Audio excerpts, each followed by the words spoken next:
Ladies and gentlemen, let's get ready to crumble! I'm Joshua Kemble, and welcome to Joshua Kemble's Livestream. I've been a freelance illustrator and graphic designer for over 20 years. I was an art director for 9 years.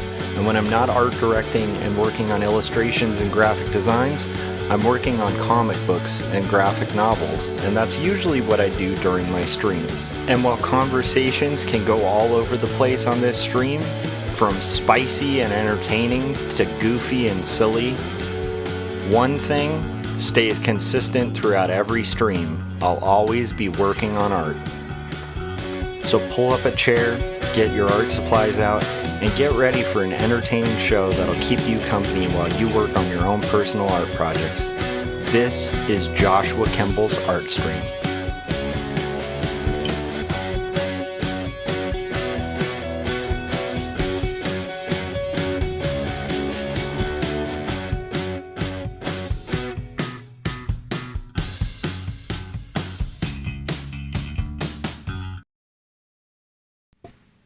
All right, let's go. Let's go. Welcome to my stream. I'm Joshua Kemble. Today I'm going to be working on Not Death But Love, the Strange Supernatural Story of Elizabeth Barrett Browning, coloring page 166. I'm going to be talking a little bit about just today, what an interesting kind of eclectic and strange day it is today. I'm going to be debuting a new commercial that Paul Pate made. It's a completely new animation that Paul made for my channel, and it's promoting his Detective Perez series of books, but also promoting Jacob's Apartment in 2 Stories, and it is stunning, and I can't wait to share it with you guys. I think Paul's posted it on his site as well, and on YouTube, so you can kind of check out a sneak preview now if you want of it, but if you stay tuned, I'll probably play it during the stream. I'm just super pumped about it. I can't believe that he convinced, I mean, it's got like great voice acting, really strong animation. And I even said this, as a comment when Paul posted it, that I'm just still kind of stunned on that. Like, I have no idea what I've done in life to end up in a scenario where I have amazing animators and creatives taking their time to make these amazing like commercials for my tiny little live stream. It's just very meaningful and cool. So Paul, if you catch this later, obviously it's pretty late on a Tuesday night, so you might see this in the aftermath, but thank you so much for making it. I can't wait to share it with people. But before we do that, we got some art to do. So I'm going to go over to the art stream, and we're going to kind of look at what we got here. So my goal is to color this page. We shaded it last night, and I'm going to color it. And while I color it, we're going to talk about some stuff. I got to like minimize my windows here a little bit, and then we'll just kind of get into it. Hopefully, we can start getting into color. So here's my goal. I'm going to get into the selections here, selecting the blank areas of each panel, and then we're just going to kind of one by one try to get the colors knocked out for this. So I had a really fascinating day today. I had a long day at work, and then after that, I had class. And so I kind of came home, said hi to Ben, and then took a nap, went to class, got out of class a little early. So I decided to stop by my mom's house because my brother, who's awesome, is in town. He's now a retired English teacher. And he's in town kind of doing like catching up with my mom for her birthday. We're going to have a thing tomorrow for Ben and my mom's birthday, kind of like a family thing. And it was cool. It was really neat to like catch up with family and stuff, but also a little overwhelming because I've just had such a long day. and we ended up having some really interesting conversations, some of which were really fascinating and kind of revolved around some of the things I was thinking about the other day about like memory and kind of just like how strange it is being a human and having these memories that all start kind of shifting and stuff. And it was something that kind of came to me. Hey, Philip, how's it going? Philip's #1 here, so you get the crown in chat. Congrats, Philip. Yeah, so it was interesting that just kind of naturally the conversation ended up around some of these things. We were talking about some family memories. And for those of you who don't know, my brother is significantly older than I am. I think he graduated high school a year before I was born. And he's my half brother because my mother was my dad's second wife. So anyhow, like there's a lot of stuff I'm not as privy to with like how that first marriage went and stuff like that. But I have 2 older half brothers and then 2 older sisters. And we were talking about just some memories and stuff from when, like I was probably just born or something. I mean, just kind of like really vague, weird memories from like when we were kids and stuff. And it was interesting between 3 of us, like trying to piece together this memory that my brother was having with the memory my mom had, and then the lack of memory I had of any of this stuff. Because a lot of this stuff is like, from when I was like 1. Like I'm not going to remember, things from when I was 1 years old. But it kind of reminded me of what I was talking about yesterday, and something that I found really interesting, because for those of you who don't know, right now I'm working on a book about Elizabeth Barrett Browning, and it's kind of historical fiction. And I talked about this yesterday, but it's like one of the cool things about historical fiction on something like this, where it's taken from the Browning's letters, is it's like taking an unforgotten part of a forgotten part of history, something that actually happened and is documented historically that like nobody's written about. And there's something really cool about like airing an untold story. But then also before working on this book, like this historical fiction book, I did a book called 2 Stories that's like an autobiographical story. And I think I've talked before on here about this, but not in a while. One of the things that fascinated me when I was writing 2 Stories was how unreliable memory is. Like how I would vividly remember something as happening before something else, and the order of events would be like reversed. Like somehow in my brain, I had reversed the order of events, or put a friend in a scenario where the friend wasn't there. And I remember this because my first draft of 2 Stories was significantly different than my later drafts of it, because my goal was to be as like kind of truthful and raw as possible on that book. But my initial memories of a lot of the events, talking to other people who were present during that time, were like really off on the timeline, which is disconcerting, because it's not like I'm an elderly person. Well, now I'm a little older. But when I made that book, it's not like I was a really old person or like suffering from dementia or anything like that. It's just amazing how memory can like really kind of get in there and like twist around. And so like the practice of, Philip was saying, I've done that. My memory's awful. So the practice of writing that autobiography, I realized like it's really helpful to talk to other people when you're trying to be truthful about like previous events, because you can kind of get a piece of the whole story between everybody's flawed memory. Somewhere in there is the truth, right? And that was a really interesting thing in practice. Like when you're actually writing autobio, I would say that was probably like one of the unexpected things, was like the unreliability of memory in general. And it made me question like a lot of previous assumptions, like some of the things about history or about biography in general, where, you know, inevitably the facts will be pretty close to the truth, but the most raw, honest, you know, autobio out there or biography out there is still going to have the flaw of time and time corrupting memory. And then we also have cognitive bias, like, and so we'll kind of write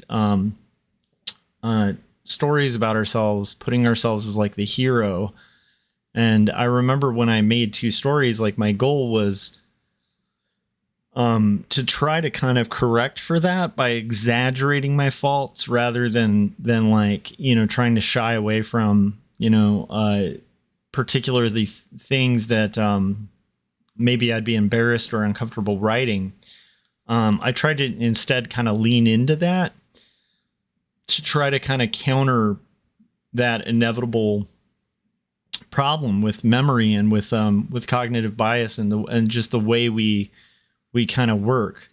So anyhow, regardless, it was interesting to me that after I was just thinking about this the other day, that like when I got to see my brother Greg, who lives up north, so I don't often get to see him. But as luck would have it, I got out of class a little early, and so I was able to see him an extra day. And it was a really interesting, just kind of conversation. It was nice to catch up, but it was also just fascinating to see the 3 of us trying to kind of piece together, like, you know, like we're each a Columbo or something.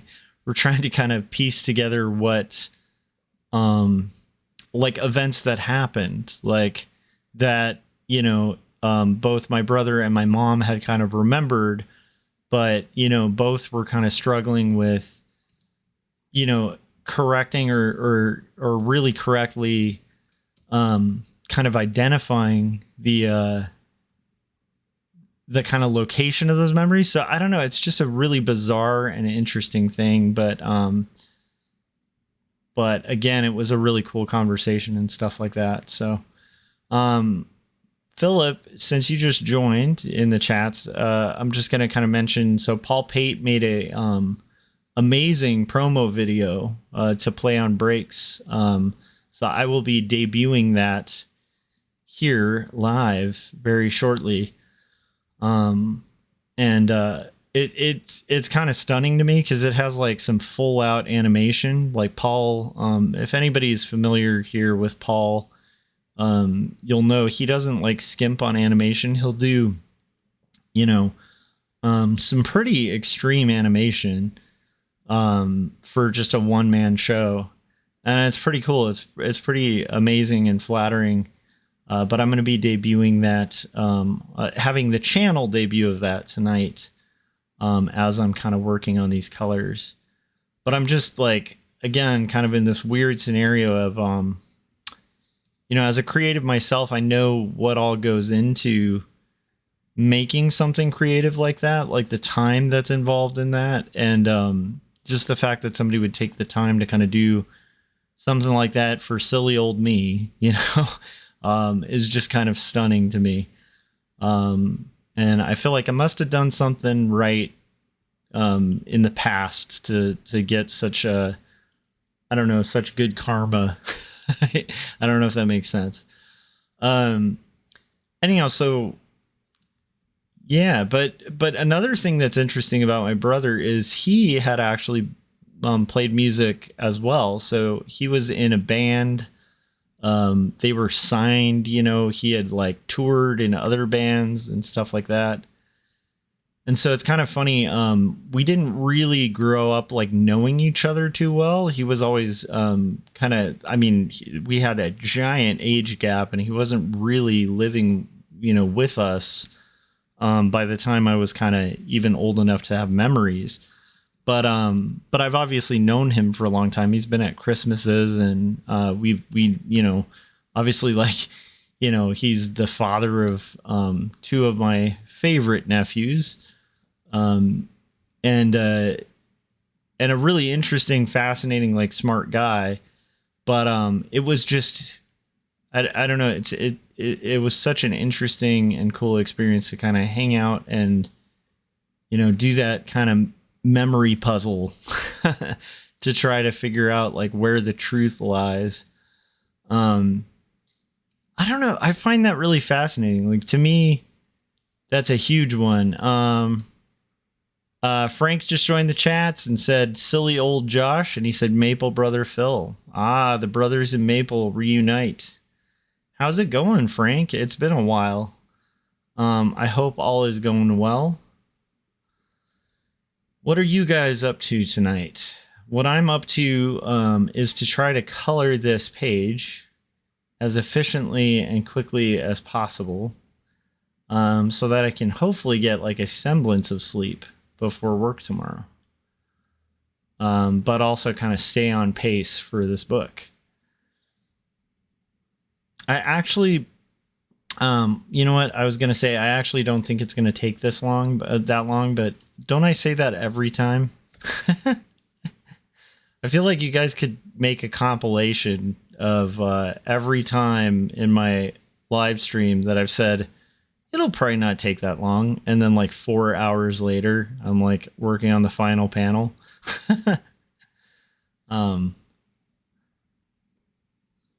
Frank said, all is well. Good Maple to you. Hey, I may not be as wild about Maple as you brothers in Maple are, but I do love me some classic maple syrup. Now, am I pouring it in my coffee? No. but do I like maple syrup, and do I support the cause of the brothers in Maple? And I would say yes, I do. All right, so here we go. We've got this kind of going. Just a really interesting day. The thing I kind of love about like going to school is you'll have and then teaching, and then just kind of hanging out with family all in like one day is just this jumble of ideas. I have like all these ideas about education that are floating through my mind. I have all these other ideas just kind of floating around.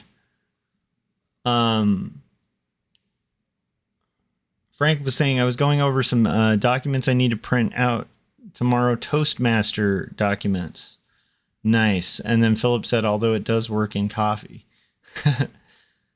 I think it could work. I just Frank said, you haven't lived life until you're fighting for your life after chugging a jug of maple syrup. It almost sounded like you were saying you haven't lived life until you're dead from eating maple syrup. You haven't lived life till you've experienced death. That's where I thought you were going for a second there, Frank. And I was like, that's kind of a conundrum.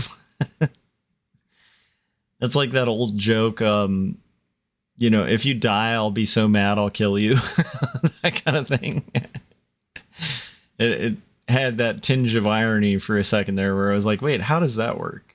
All right, guys, we are getting there. We are coloring some colors.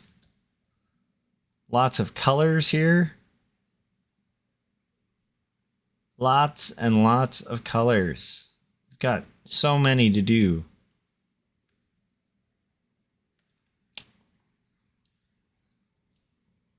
So, I had a fun day today. Most of what I did today, Frank was saying, you haven't lived life until your corpse is covered in syrup.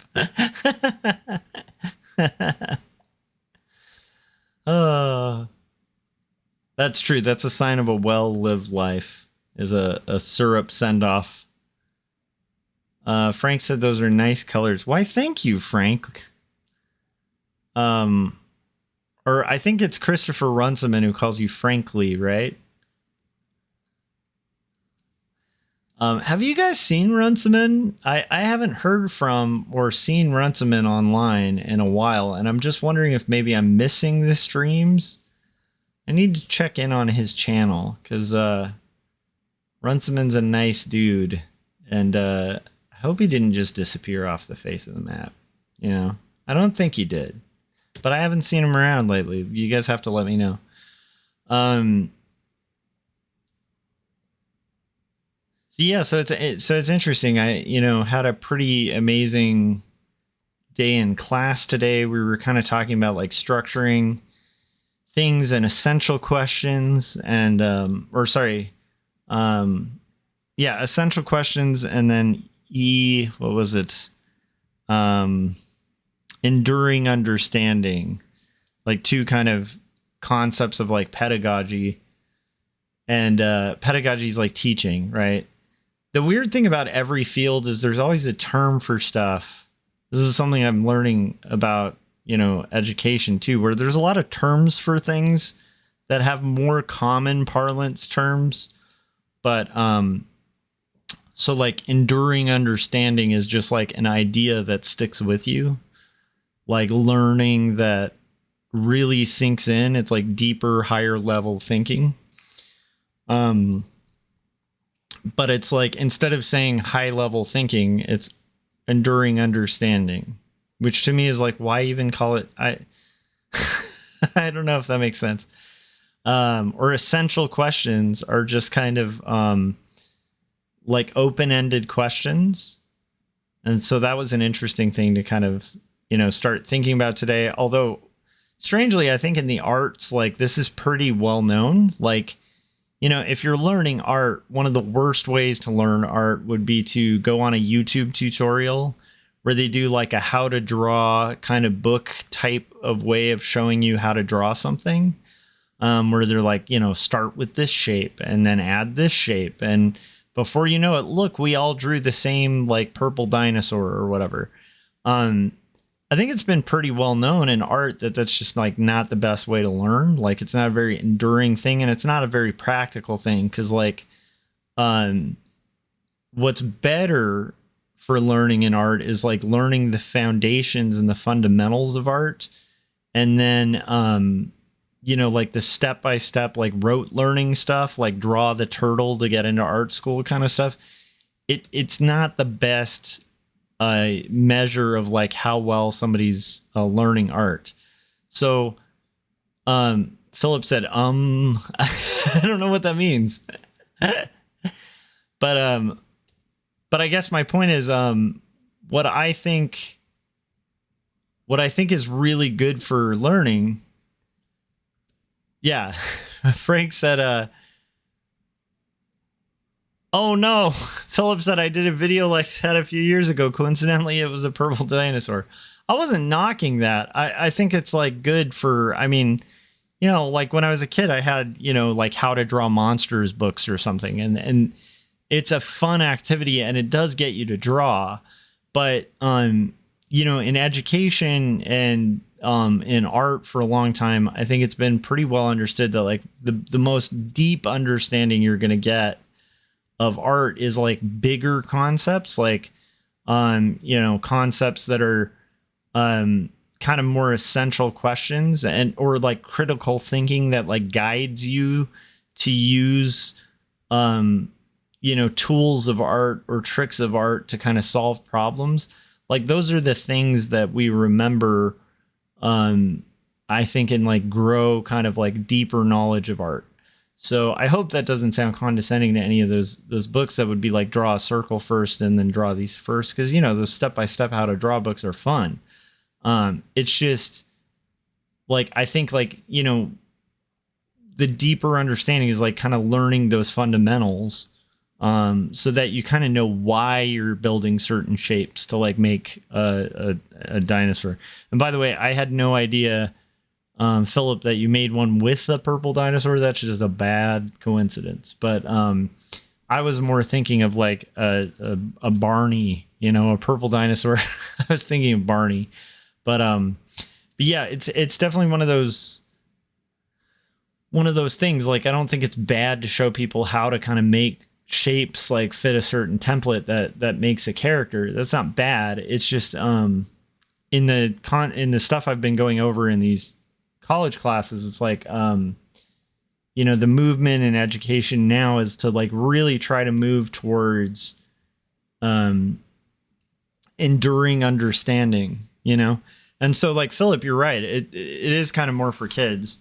And Philip was saying, yeah, if I was going to teach proper art, I'd go much more deeper into fundamentals. Yeah. And like, you know, it is fun to show kids, like, if you had to do, like, let's say you got invited to do a talk at an elementary school or something, getting the auditorium to draw like Mickey Mouse or something with like, step by step, step 1, do this, step 2, do this, can be a really effective way to get kids to like really have fun and engage in art. But, paint by numbers can be fun and get people to engage in art. But, the more kind of enduring understanding is like kind of understanding why, like the why behind what you're doing. So that's kind of the way education's been moving lately. Frank said, hey.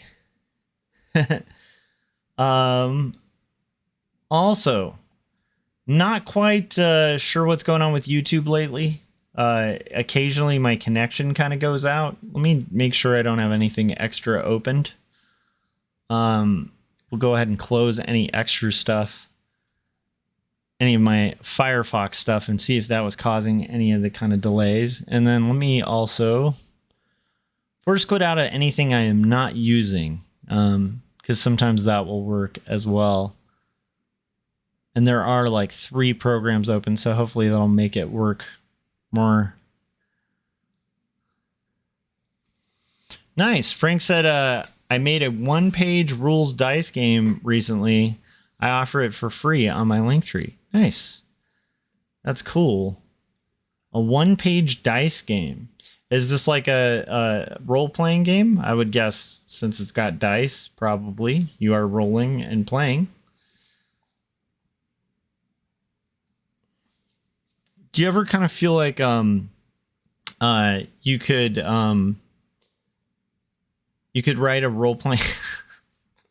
Dude, you can tell I'm tired because I'm about to drop like the worst attempt at a joke known to man. But I was just thinking it would be fun to like market something as a role-playing thing, and then it turns out it's just a game where people literally roll, like they roll their bodies physically. Like it's like, no, you see, we play and we roll around. Like I feel like that would be funny. But you market it like a D&D thing, right? Where it's like, it's like got a dragon and all this cool, like, fantasy art. And then they open the box and it's like instructions for how to like roll down a hill. That has to have been done. If not, Frank, there's a free idea for you.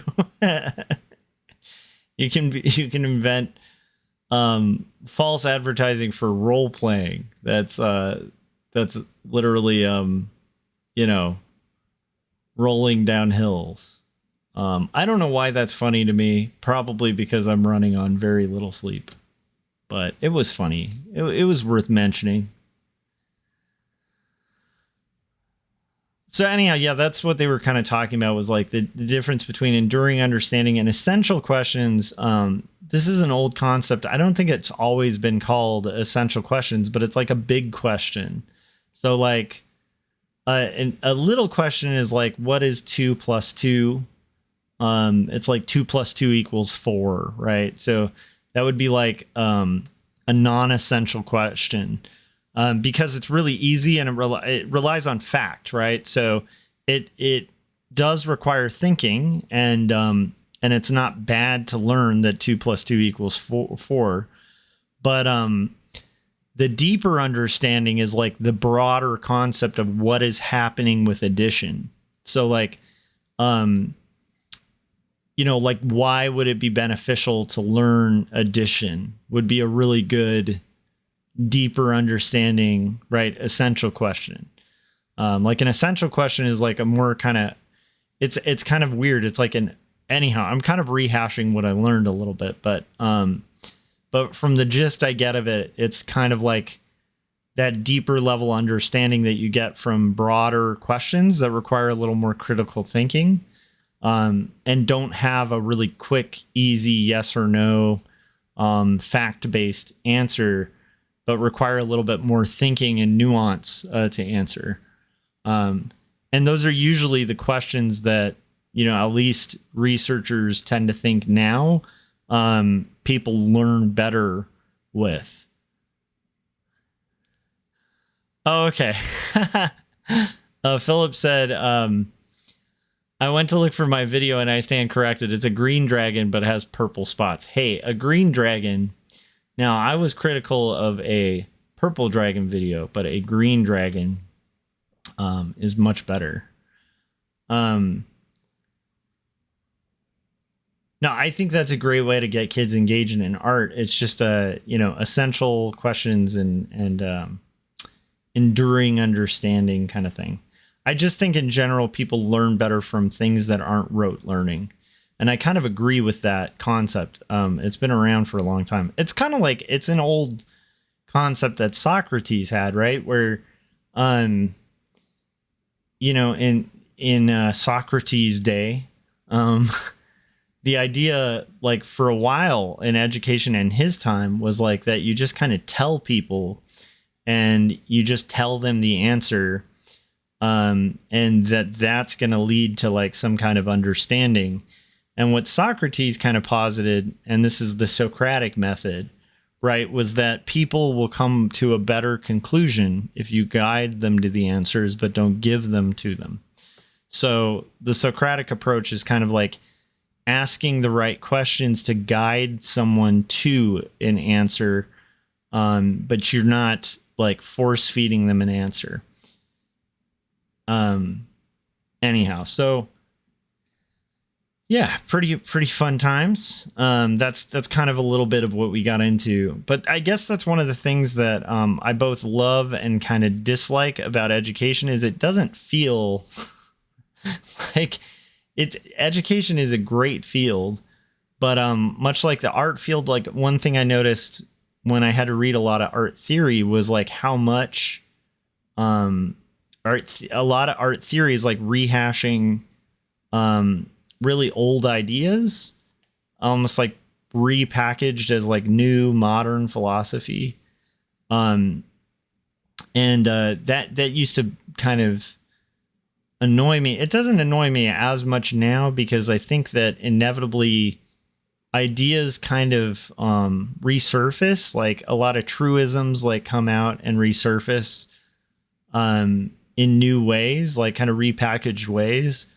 And it makes sense that industries might have different terms. Like, for instance, the term color holding is really specific to comics. But like having a colored line, that goes over, hold on a sec. Having a colored line that goes over your colors, like that's not a foreign concept or unique to comics, but it's just comics came up with the term color hold, right? So, there's use for these things, but it is interesting how much there's overlap of old ideas and new ideas presented as modern that are not so modern. But anyhow, it was still like, again, this is one of the things I like about college is like, it does get you thinking, and it definitely got me thinking more about gearing myself to like ask more essential questions like in life. Like, I do think that's a much more interesting question to answer and an easier question for somebody to answer. Because they're kind of like essential questions, because they're kind of slightly subjective. Like, they're not cut and dry. Like, if I said, who's the current US president, right? There's a pretty obvious answer and it doesn't require a lot of deep thinking, right? It just requires a tiny bit of research.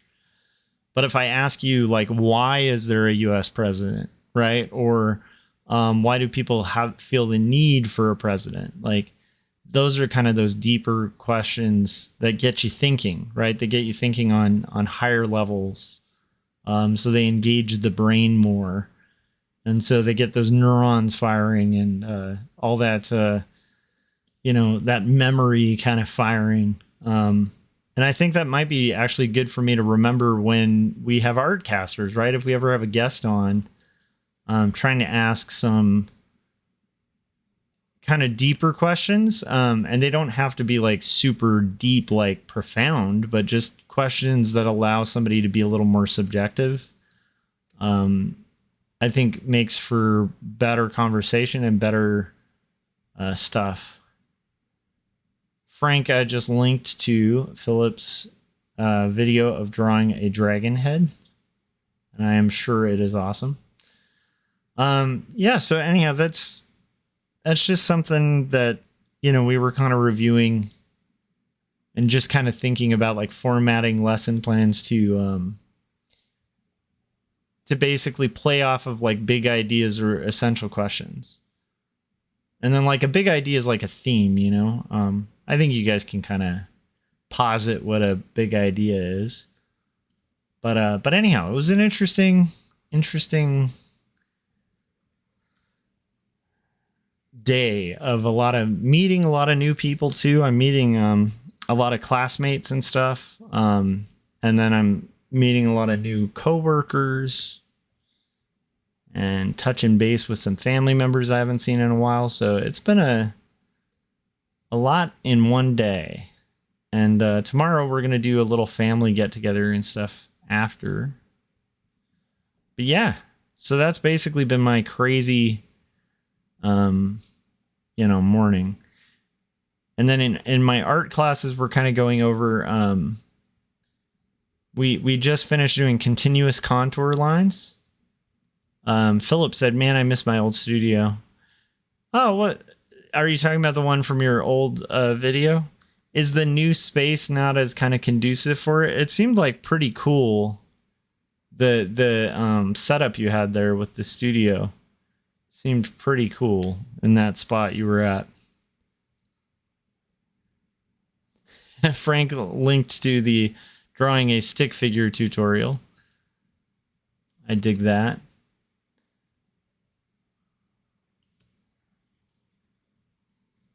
How's it going with Toastmasters, Frank? I hope it's going well.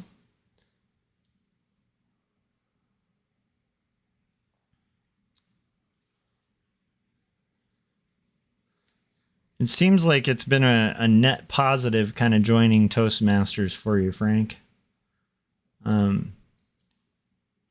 That was kind of an interesting conversation we had too. I found out that my I think I had heard this before, but I had just somehow forgotten.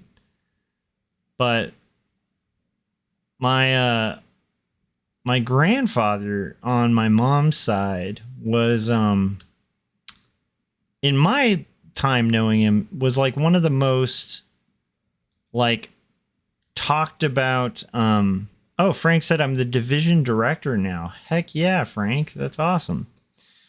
So he was one of the most like talkative social people I've known in my life. Like even up to his old age, like he used to be like a socialite at like the local, you know, it was kind of like a local, like retired area for like senior citizens where they'd play bingo and do stuff like that. And even there, he was just like schmoozing and making friends and enjoying conversations. And so I never really knew my grandpa as being like introverted, but my mom was saying, and this is really interesting to me, and this connects to Toastmasters. This is a conversation we had today. But she was saying that he used to be kind of nervous about like speaking in public or meeting people. And so he signed up for like a door-to-door salesman job, mainly after kind of seeing a talk by Dale Carnegie, because my grandpa was pretty old, right? So he was alive when Carnegie was doing making his rounds and doing lectures basically on what eventually became like how to win friends and influence people, right? Anyhow, he heard Dale Carnegie speak and he got really pumped to like go and basically get better at socializing with people. And so he just like made it his goal to do that. And I guess like had joined to be like a door-to-door kind of salesperson, just selling products and stuff door to door. Just to kind of get to know people, which I think is such a like I don't know. It's kind of cool. Anyhow, I just thought that was a neat little fact. But I would think that Toastmasters would be really good for that. Like just getting to know people, getting comfortable talking to people. Let's see here. Frank said the first woman to join Toastmasters did so undercover. Helen Blanchard. She joined as Homer Blanchard, was accepted, and then showed up, so they decided to open it up for women. That's great. That's funny. It's funny that she picked Homer. She was a prophet. She knew about the Simpsons before they ever happened. But that's pretty awesome. That is really cool. I always think like guilds or societies like that kind of help people with things like that are really cool.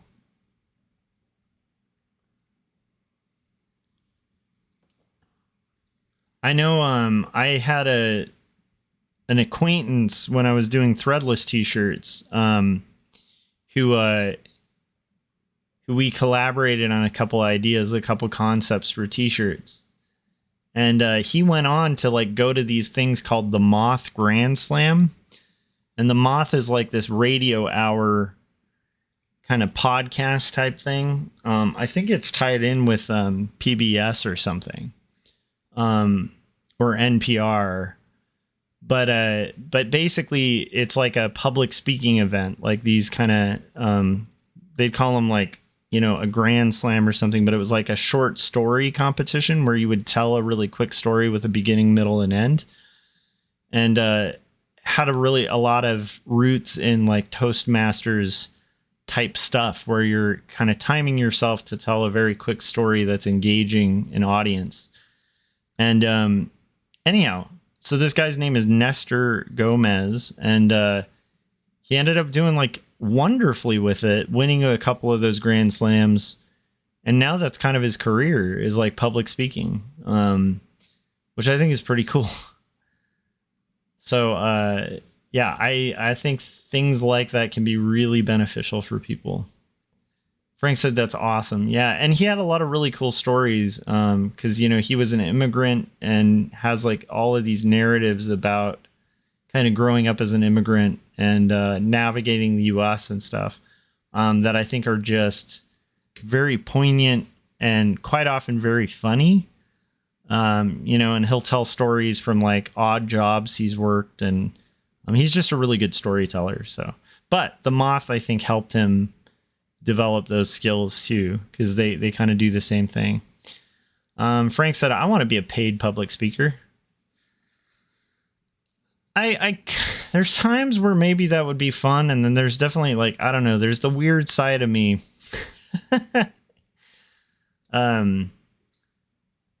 where I don't know, public speaking doesn't sound fun. But then I guess I kind of public speak every day for what I do, because there is a lot of talking in front of people involved in teaching.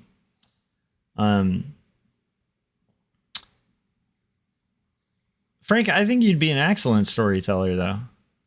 Behind the Goggles, Frank Salazar's journey. I love it. By the way, for those of you who don't know, Frank Salazar actually has a cameo in this book, which now will come out in September. But next September, not this September.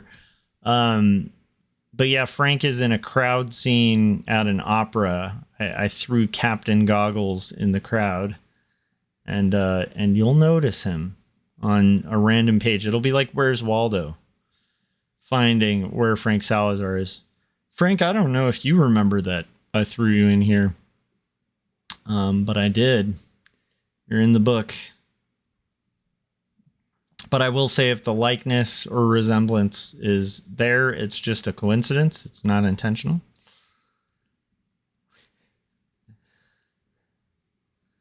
So I'm joking. It's supposed to be Frank. Oh, cool. Frank said I do remember that. I have it screenshotted. Nice. Yeah, it's gonna be awesome. We're gonna get there. we'll get it in print soon enough, Frank. It'll be in print by September. So.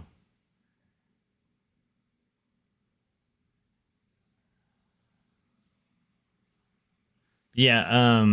Anyhow, it was just a really good day of just kind of catching up with people, splitting a bunch of my interests. Yeah.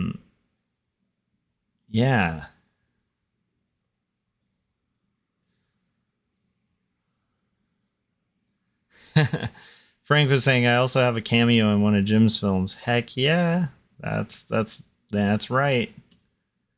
That is correct, sir. Yeah, so let's see where we're at for time. Okay, so in about 15 minutes I'll debut that that commercial by Paul Pate, the brilliant animator and cartoonist. He does a series of graphic novels that I love called the Detective Perez series, and the cool thing is, I've been a fan of Paul's Detective Perez for a while, and I think it's cool that the very character Detective Perez might be in this commercial. Frank said, I need to talk to Jim about doing a voice. He said, I'm sure he's swamped with people doing voices for him. I mean, you can always throw your hat in the ring. I'm sure if he comes up with a character where you'd be like the perfect fit, I think he'd probably hit you up pretty quick. All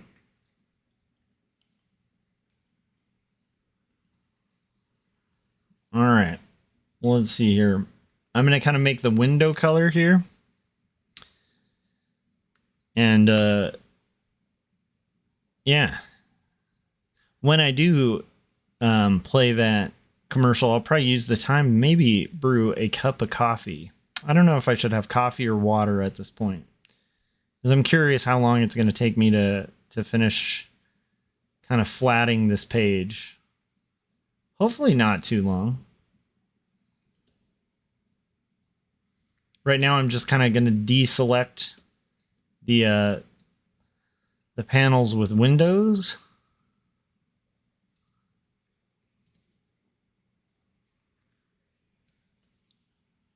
So anywhere there's a window, I'm just kind of taking out of my selection.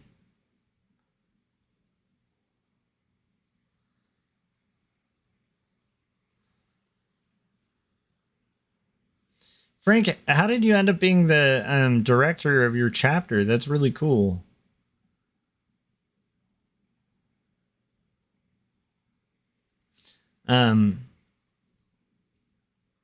Yeah, I kind of remember Toastmasters because I think one of my sisters was in Toastmasters in high school or something.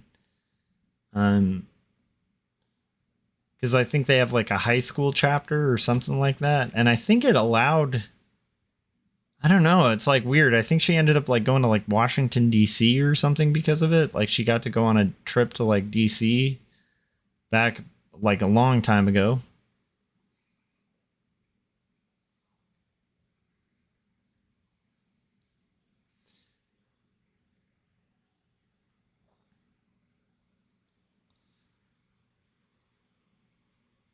So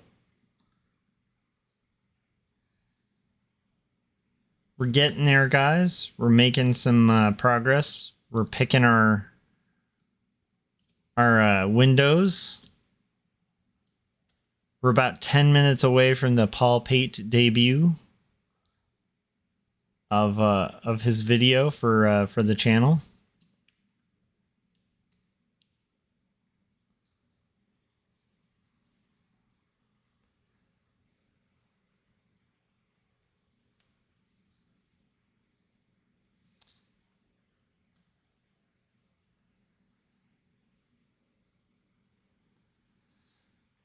So something I was talking about yesterday was this idea I've been stewing in my mind about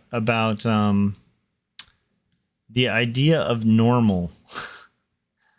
Do you guys get the sense that like normal exists and we're on the fringes of it, or do you often find that that like the concept of normal itself, like of normativity, is kind of a fiction. I don't know. It's like the older I get, the like less normal seems to be a thing. Like, and I don't know if that's just my outlook on things or what, but I don't know. I'm just kind of curious what you guys think. Like, do you think there is such a thing as normal? like, like that word, is there something that actually, I guess statistically there's got to be a normal, right? That would be whatever the majority. I don't know what is normal. Because I was thinking about this, the other day of like, yeah, Frank was saying that Anna used to say, normal is the weird you know. Yeah, I can see that. Yeah, because I kind of feel like, I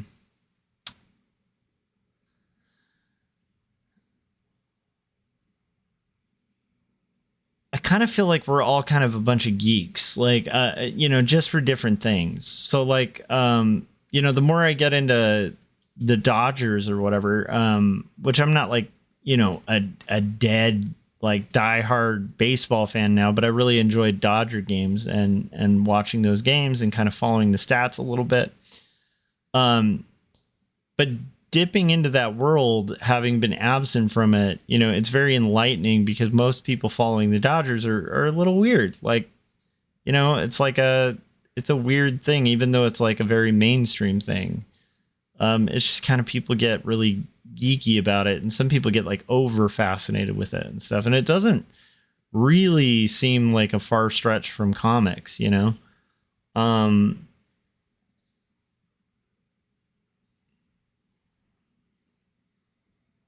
but then I might not be the person to speak, on normativity, like what is normal and stuff, because I don't know if I'd be the right barometer. I don't know if I'm the right guy to talk about that, but it's something that's been dawning on me. Just I don't know, I've been thinking about the last few days of just the idea of there being a normal.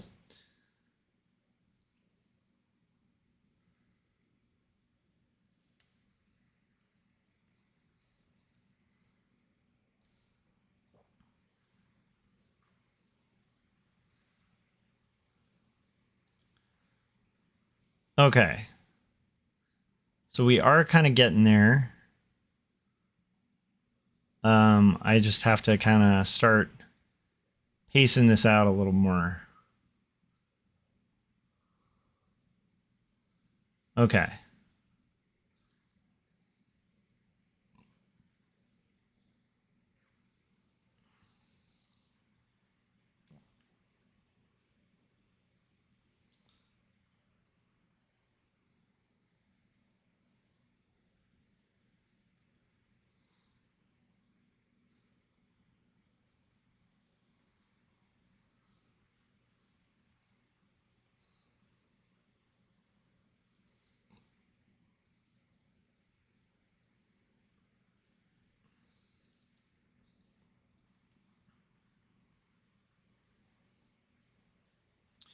Okay. So now we're doing roofs, and roofs are always fun. I want to vary the roofs though a little bit. So I'm going to pick like kind of every other roof just so that there's like a variety of these two kind of tones of red. Because I don't want to kind of overfill the palette with too much of the same thing. But I also want to keep it minimal because our focus is not supposed to be on this city. It's supposed to be on the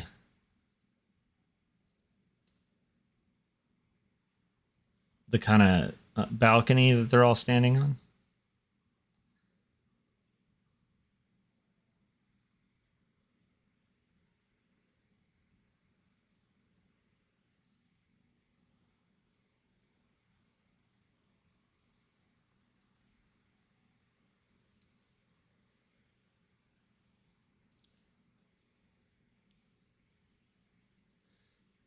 So we're filling out that color. And then I'll play that trailer once we're kind of a little closer. Okay, let's get the other ceilings. The other ceilings should be easy to color fill real quick. There we go. Just a slight subtle shift. That'll make it have a little more depth.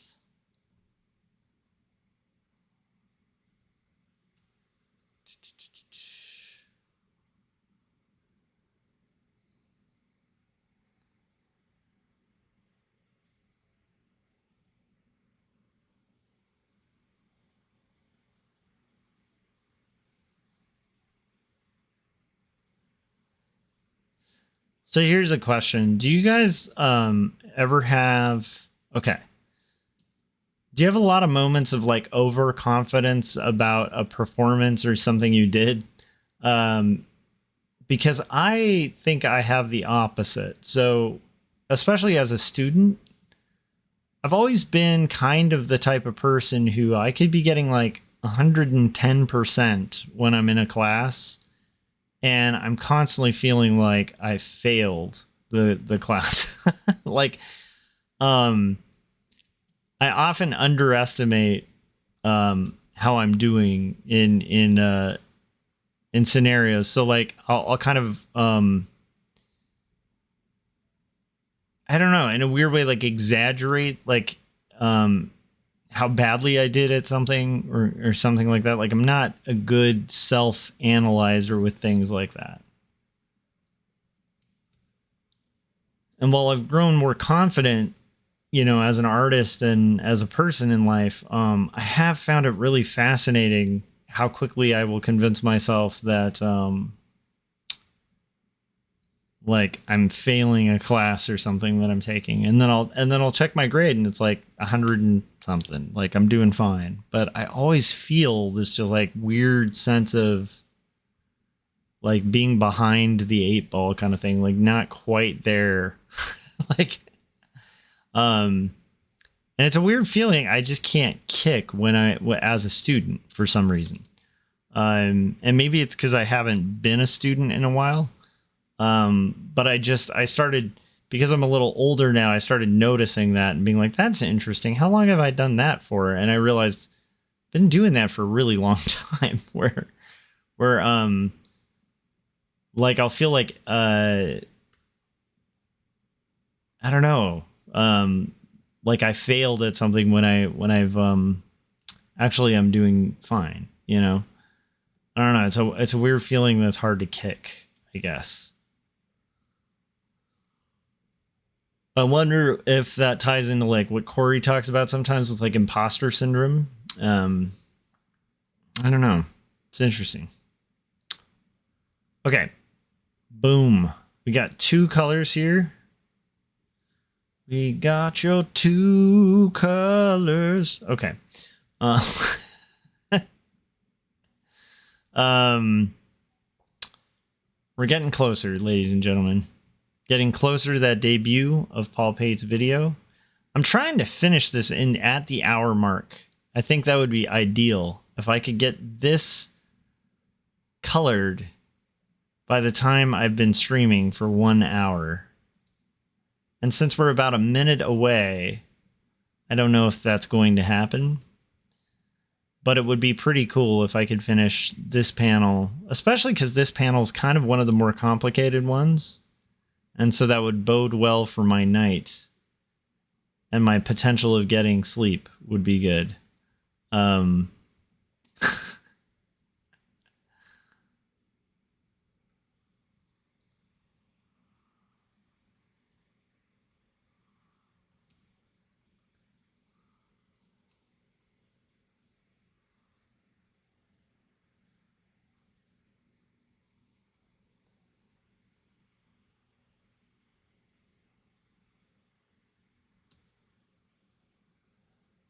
Okay, here we go. We're getting some of these colors in here, which is great. Getting them done. think that'll kind of catch us up on the color palettes. Let's do another one here, and then let's change it up. Just with that subtle variety, so it has like a little bit of an illusion of depth.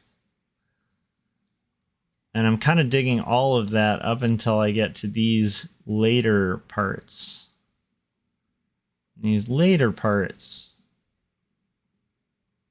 kind of want to see what we can do about that. So for that skyline part, maybe we will do a little bit of, we're not going to see the sky there, but maybe we'll see some of this, right?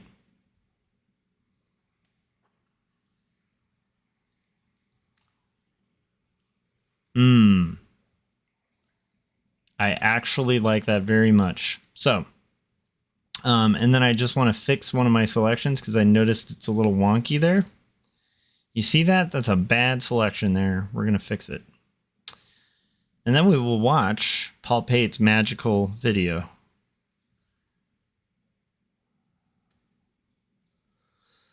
Okay. So we have finished the hardest panel to flat here.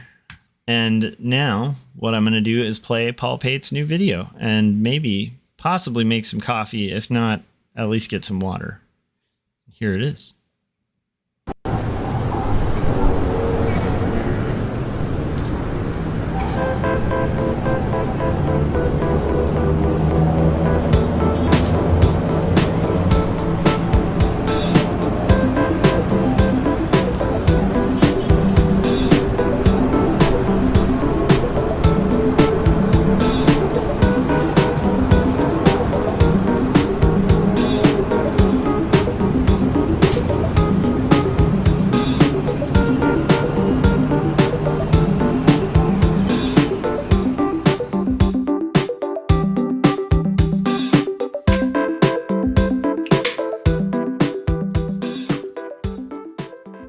There he is.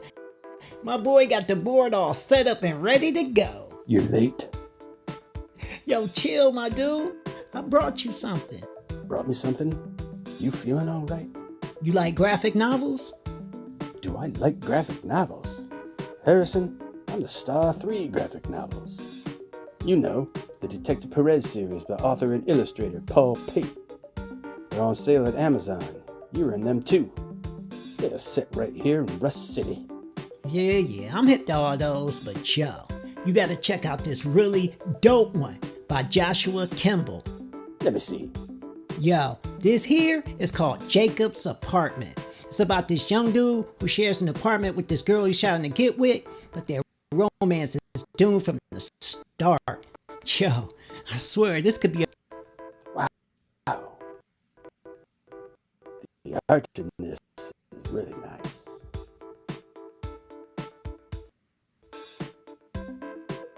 That's nothing compared to this next one. It's a masterpiece.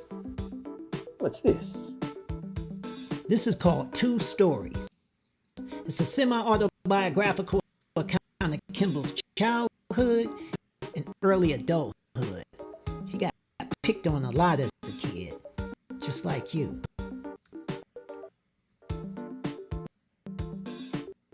Artwork in this is really beautiful. All black and white. Looks great. The story is about how he struggled to adjust and sort of grow up in spite of being a dork, just like you. No offense. Whatever, man. You got these for me? Yeah, graph Joshua Kemble. Bought them right off of Amazon. Great stories, great art, just for you, my dude. Thanks. I know it is something nice. I appreciate reading them. But down, yo move.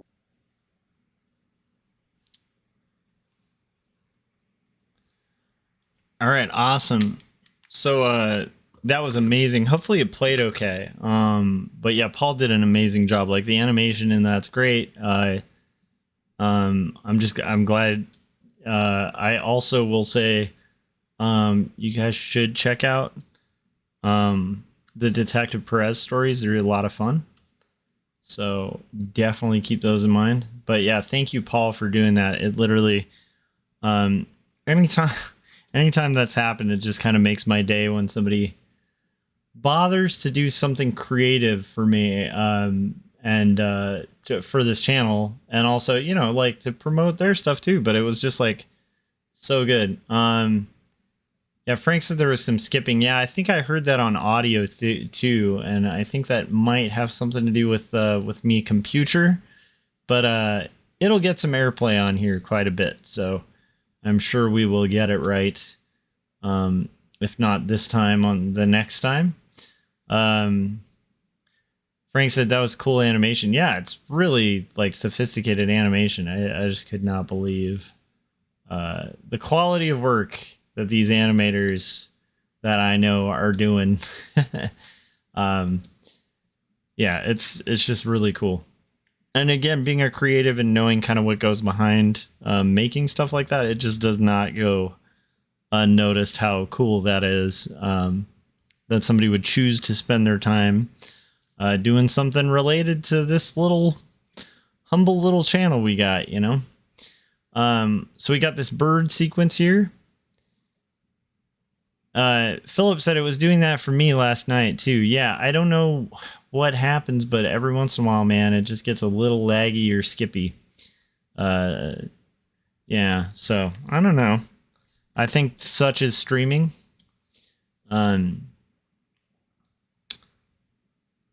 Yeah.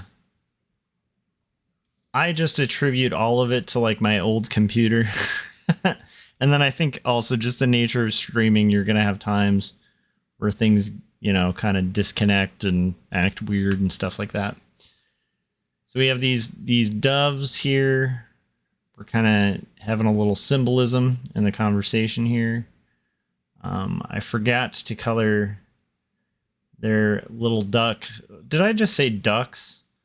I am really tired. If I'm calling pigeons, or not pigeons, doves, ducks, that's kind of a problem. Frank said, I have to run. There's toast mastering to be done tomorrow. Nice. Well, thanks, Frank, for stopping by. And I hope you do master the toast eventually. You know, I would just say the trick is to kind of set it between bagel and toast, so it gets a little crispier. But if you toast on the full bagel setting, you're potentially going to burn your toast, you know what I'm saying? So just kind of measure it out, and then once you're done toasting, just don't forget to like spread the butter evenly, you know, before adding jam or any sort of flavorings. So that would be my tip. But I am by no means a master of the toast. Have a good night, Frank. That's cool. I'm glad Frank stopped by. I haven't talked to Frank in a while. I feel like Frank used to be on almost every live stream. And so it's nice that he stopped by to say hello. Yeah. So we're kind of picking the selection here of this Boyd over here. Master the toast.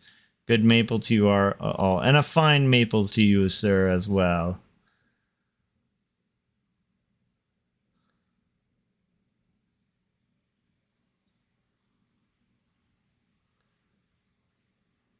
So, am I crazy? Is maple like straight the flavor, or maple must?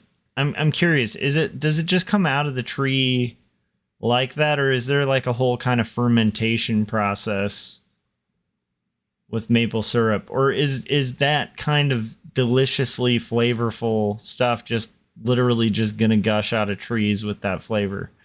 I'm guessing there's got to be some kind of maple distillery or something.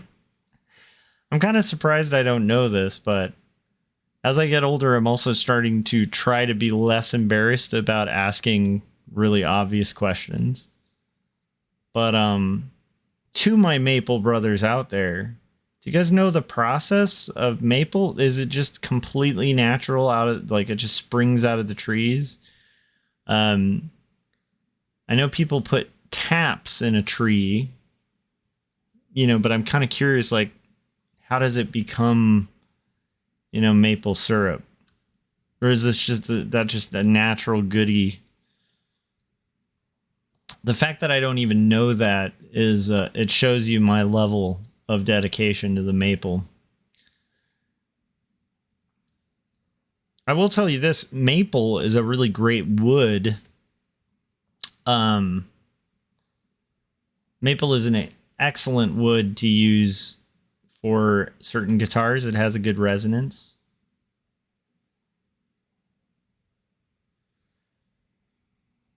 It does seem like like maple makes really good necks. Like it's a good wood to use for a guitar neck because it's pretty sturdy.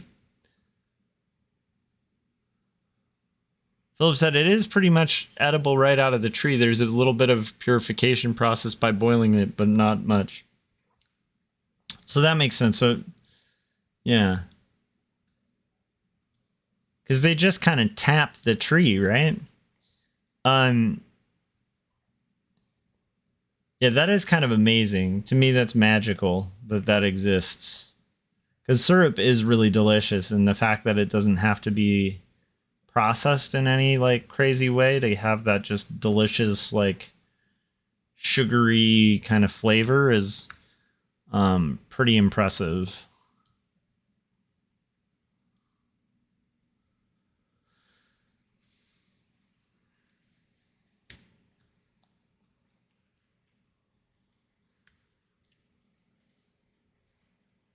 Okay, we're getting closer, folks. Closer and closer and closer.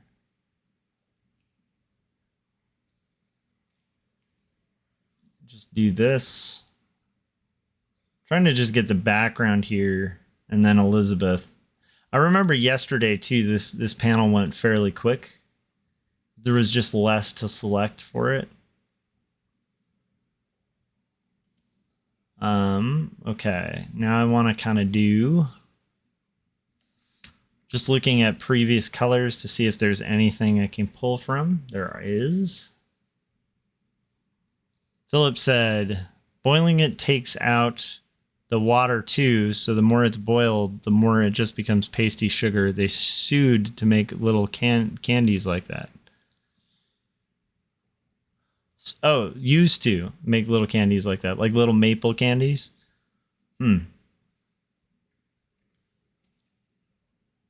Look, I'm gonna trust you as the authority on all things maple, Philip.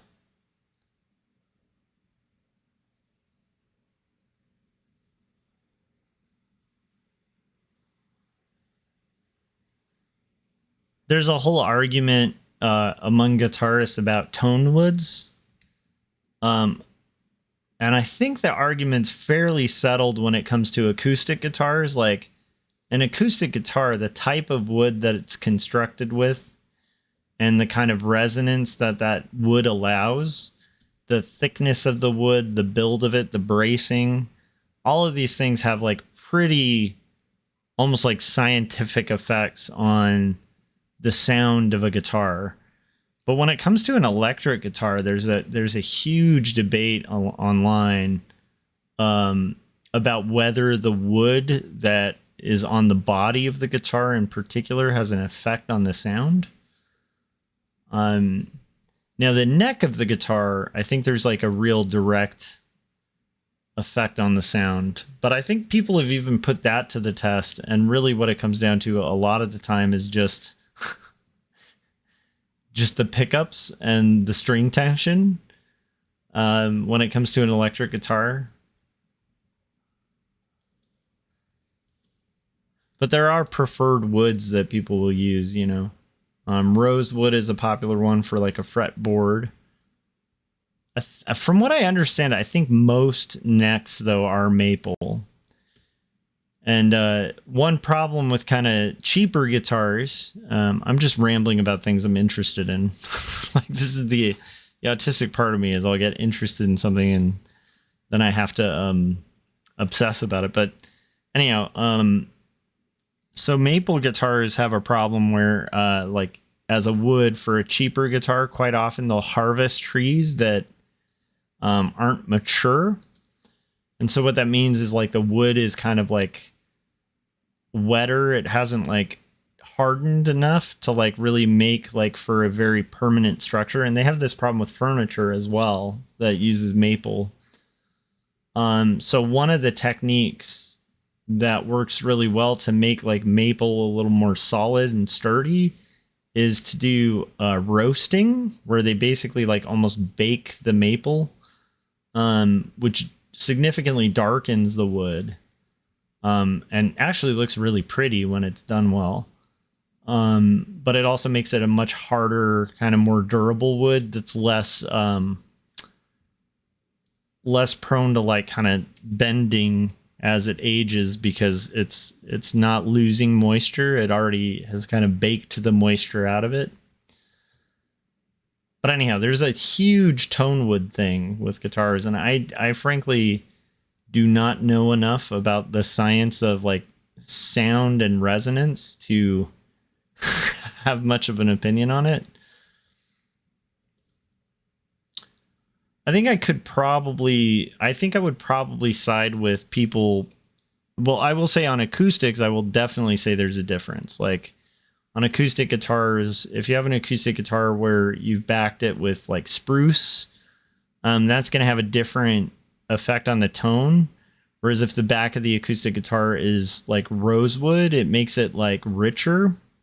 It's kind of hard to explain, but like rosewood has like a kind of sweeter resonance than like a spruce. It's interesting. There's just all kinds of different tones for the different woods. They call them like tone woods.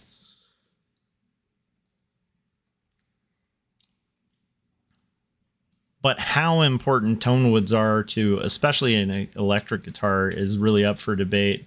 People have tried to solve it, and I think they kind of have, where they'll hook a pickup up to like a piece of metal and just set up like, a saddle and the string tension and pull it just as tight as it needs to be, and have like frets installed where they need to be, and they can get like similar tones and sounds from just the pickup and the tension of the strings with good tuning, to where it's hard to even say that the neck has much of an effect. The neck will have an effect on playability, but on tone, it's hard because from what I've heard about it, I don't know enough about it to make a call. I want to think that the wood makes a difference, but on an electric guitar, I've seen some pretty compelling arguments that it doesn't make much of a difference at all.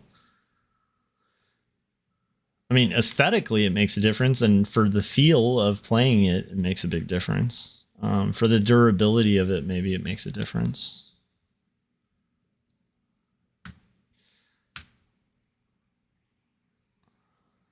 Okay, guys, we're getting closer. Much, much closer.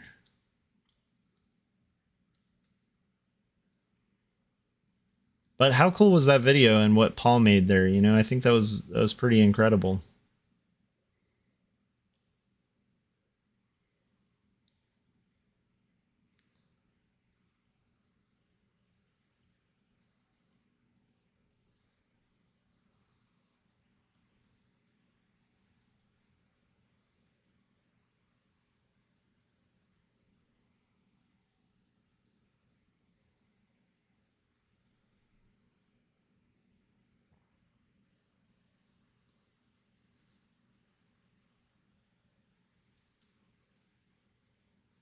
What was another thing that came up to... Man, it's such a weird day.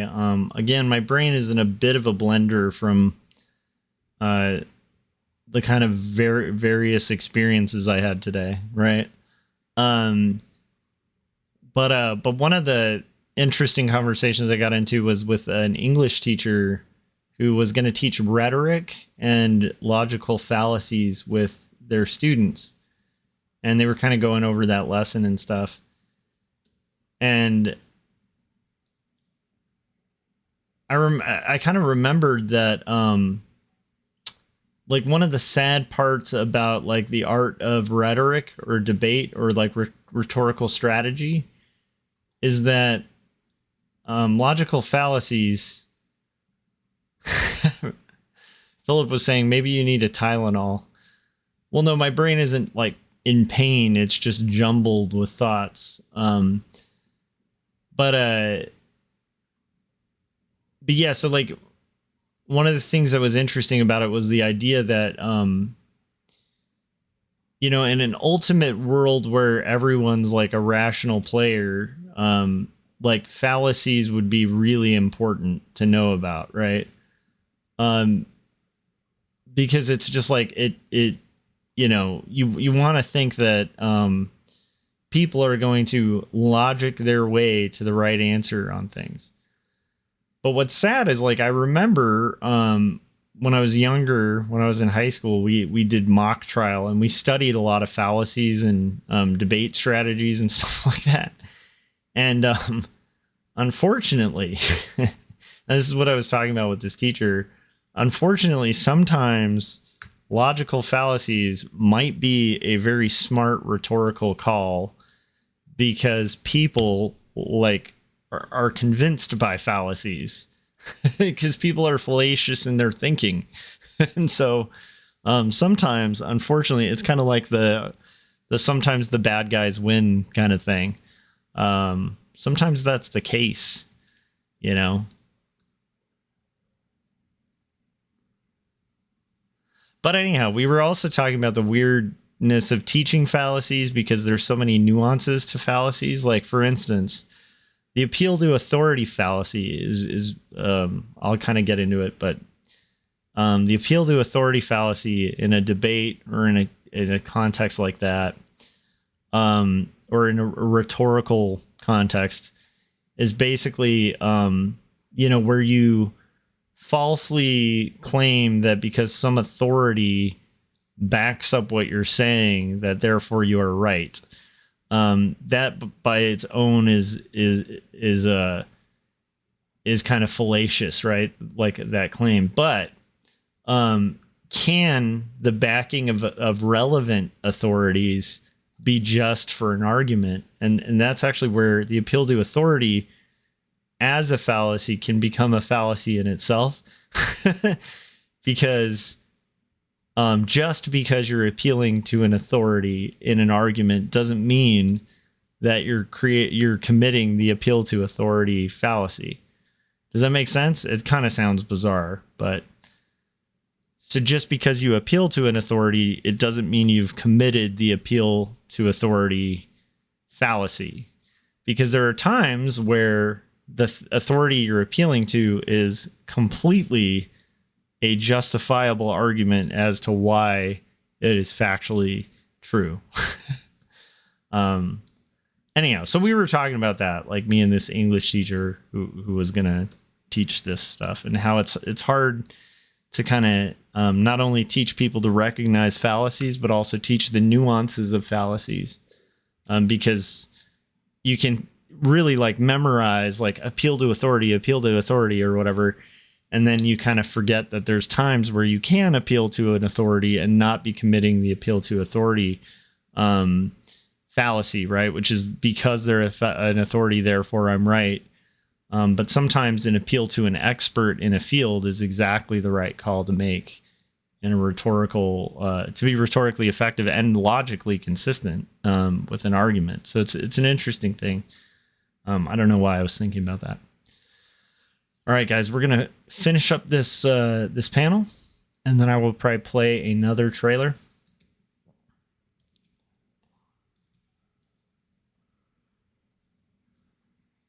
Okay, so we're gonna do this guy. This guy here. Wait. Did I forget. Is this? Yes. Okay, good. So this whole chunk needs to be deselected. This whole chunk needs to be deselected. Just trying to be consistent with my color palette here. My color palette over here.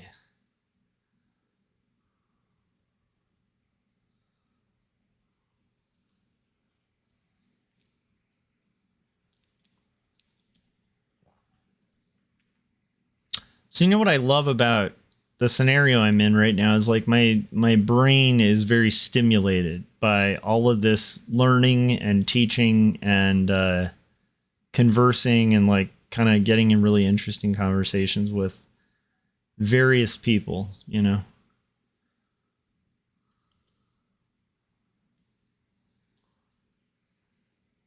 Okay, I'm gonna go ahead and hit Shift F5 here. We're gonna kind of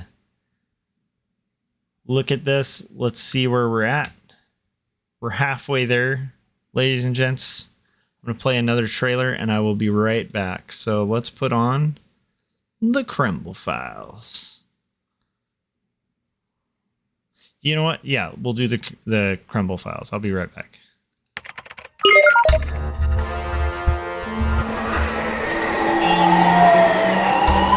Well, Mr. Striker, I have you now. There is no escape. You will tell me where the Kemble files are, or you will die beneath the crushing electric arms of my shoptopus. I hear you chirping, little birdie, but JT Striker ain't no stool pigeon. Very well. You have left me no choice. Bring out the doctor. Say hello to Dr. Hodges. I'm sure you're familiar with the doctor and his work. If by work you mean the murder and torture of innocents, yeah, I'm familiar. I've waited a long time for this moment, Striker, and I'm going to enjoy every minute of it. That's what your mother said. Well, that's a horrible thing to say. You don't even know my mother. Don't let him interrupt you. Come on, man. Look, fellas, we can tango here all night, but it doesn't change a thing. You're never getting the Kemble files. Oh, I beg to differ, Striker. I have certain negotiation methods. Your mom has negotiation methods. Stop it. That didn't even make sense. That's not even... It's not applicable. Listen up, compadres, and listen good. Option 1, I'm giving you 2 bozos and out. You untie me, I walk out of here, and everybody goes home happy. Option 2, I kill everyone in this room and then... You idiot! You killed him! I felt triggered. I've been learning to stand up to bullies. I just read 2 stories. Joshua Kemble's raw, introspective graphic novel chronicling mental health, faith, and the struggle for redemption. I also read Jacob's Apartment, a coming-of-age graphic novel about faith, love, and post-college existential drama. They've changed my life choices. I'm sorry. I had no idea. I too am a fan of the books of the Joshua Kemble. But I'm still going to have to kill you. Kill me with kindness?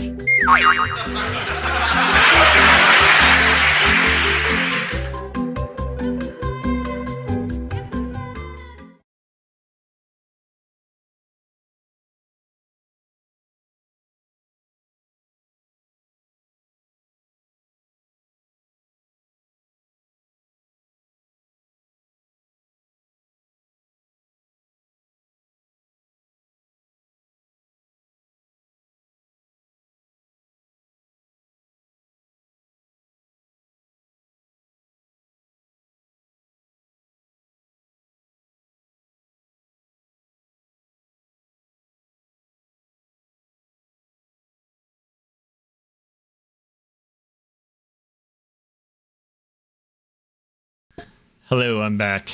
I think the volume's working okay and stuff like that. So what we're going to do is finish up the colors for this. I'm pretty excited. We're making pretty good time. And so hopefully we can kind of finish this up. All right.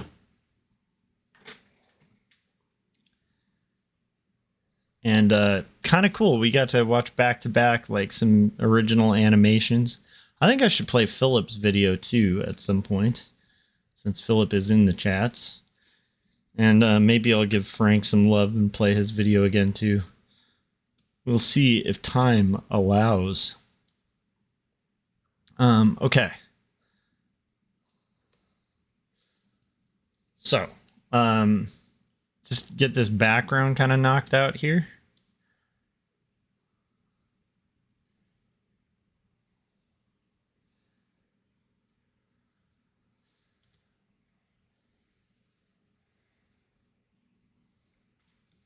to me, one of the funnest things about art is you don't always have to have like incredibly brilliant perspective, like to make like a background work. There are definitely times like in this where you can kind of cheat perspective a little bit and kind of make it work. Understanding just the fundamentals of perspective though does help with a lot of things. But to me, like even this like overhead kind of view here at the top like is pretty convincing. And it's funny because if you look at the buildings carefully, they're not like the most intensely beautifully drawn buildings, you know. Like that's one of the things I love about the magic trick of art is every once in a while you can kind of make things work that kind of technically shouldn't work.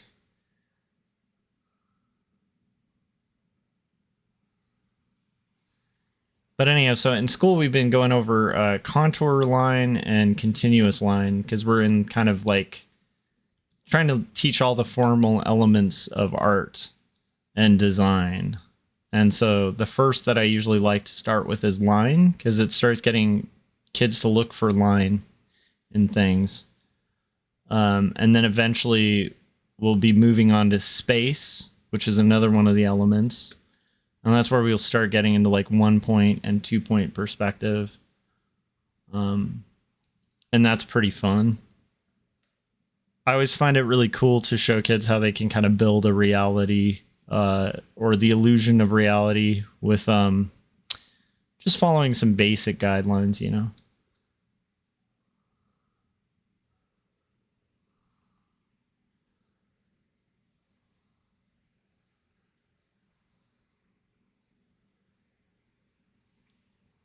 And teaching about like orthogonal lines and all that fun stuff, you know.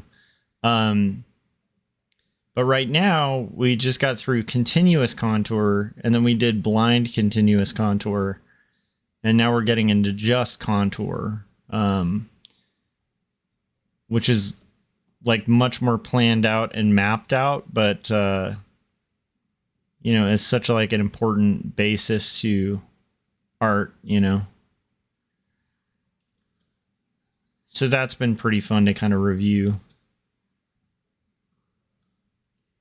And one of the things I've been loving about, you know, doing art classes and stuff, teaching them is it keeps my traditional art skills super sharp because I'm constantly doing demos for these things like live for the classes. And so it keeps me really sharp on the foundational stuff.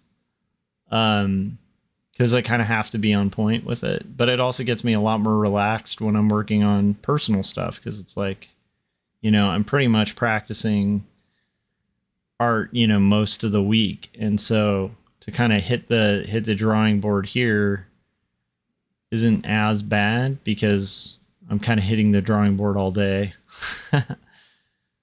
But they're kind of disparate and different enough to like be interesting, you know.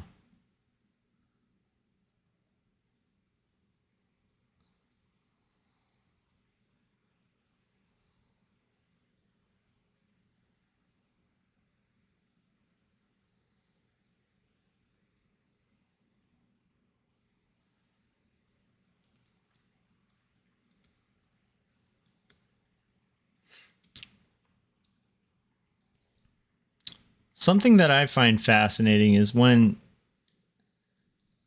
I was younger, for some reason I had this divide in my head between type and art. It just seemed like two separate kind of endeavors for a little bit.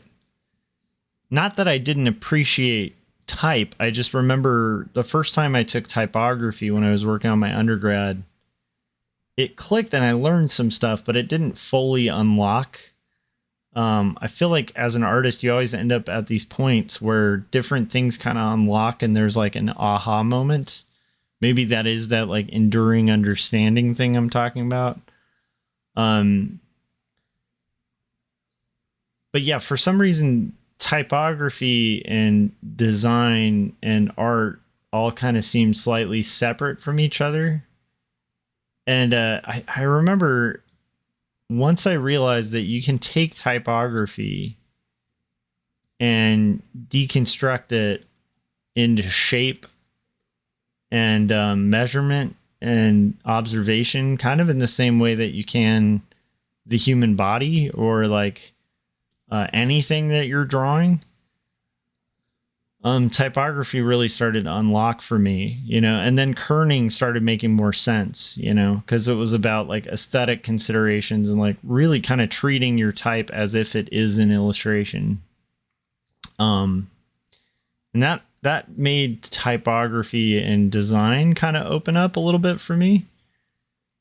But it is interesting to me. I'm trying to kind of hopefully help my students like see that connection earlier so they don't have to go through the same barrier that I had in my head about it, but just kind of show them that like, you know, most people, you know, when we start writing, at least in English in the US, like, you know, most of us are doing hand lettering, whether we realize it or not. Right. And so I've been trying to kind of connect lettering, and maybe you can let me know if this seems to work for you. But for me, it seemed like it would connect with me when I was younger. But yeah, if you think about it, like most hand lettering that we do is like in kindergarten, like the general public, right? And what do we have printed out to help us, you know, make our uppercase A's and lowercase A's? Well, we have a capital height line. We have a baseline, and then we have a center line that's like a dotted line. And those things guide us, right? There's guides that help us to write more clearly.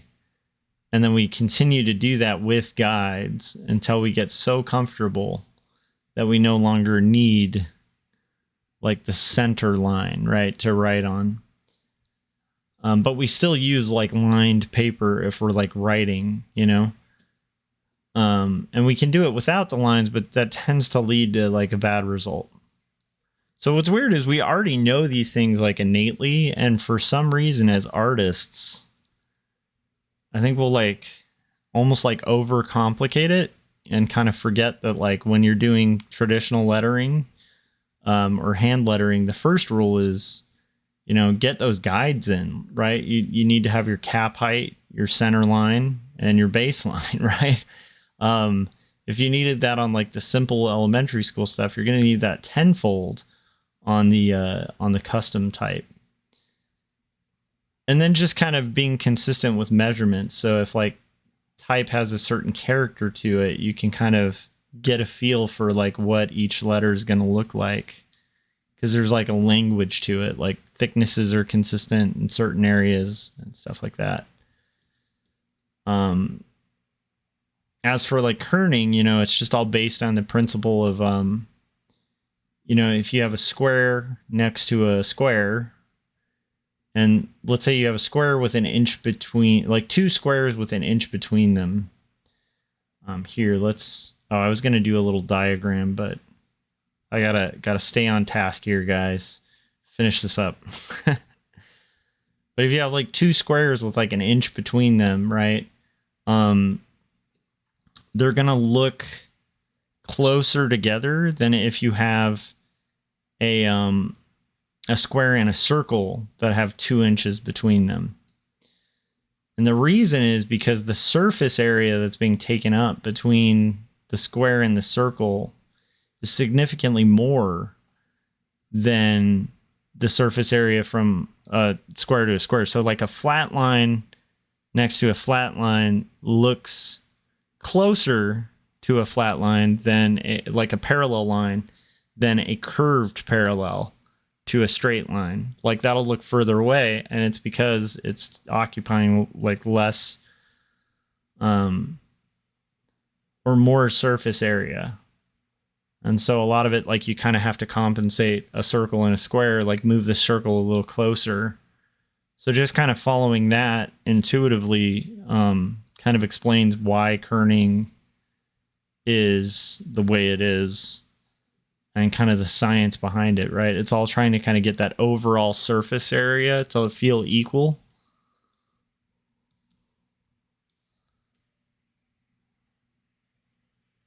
So those are all things I'm like kind of trying to unlock for students, because I feel like, man, if I had known that, in high school, like, you know what I mean? Just kind of unlocking like killer artist abilities,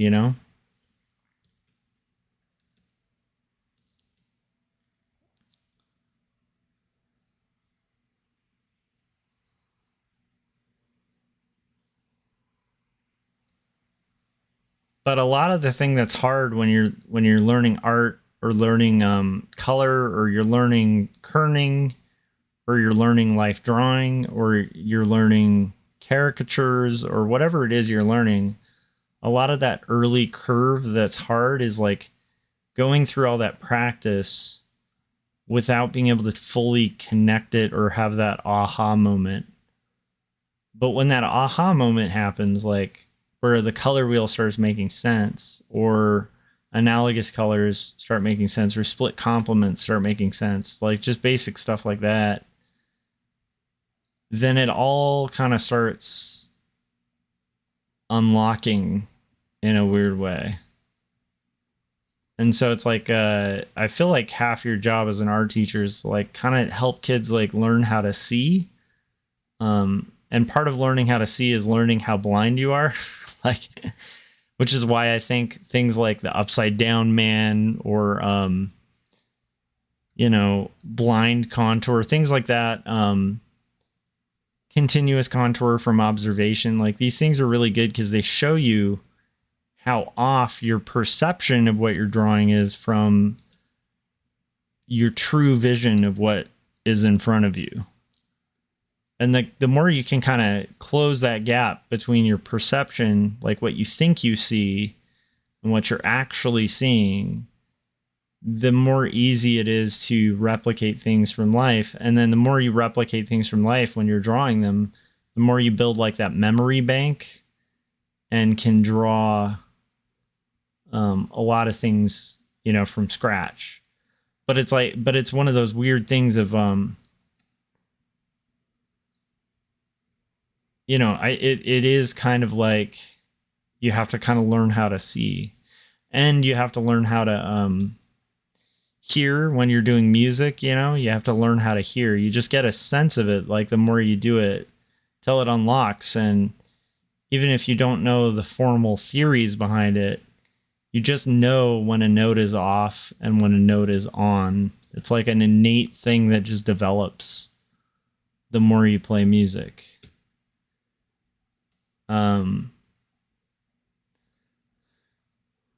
So I'm just trying to kind of come up with strategies to kind of help that key get the door open a little earlier,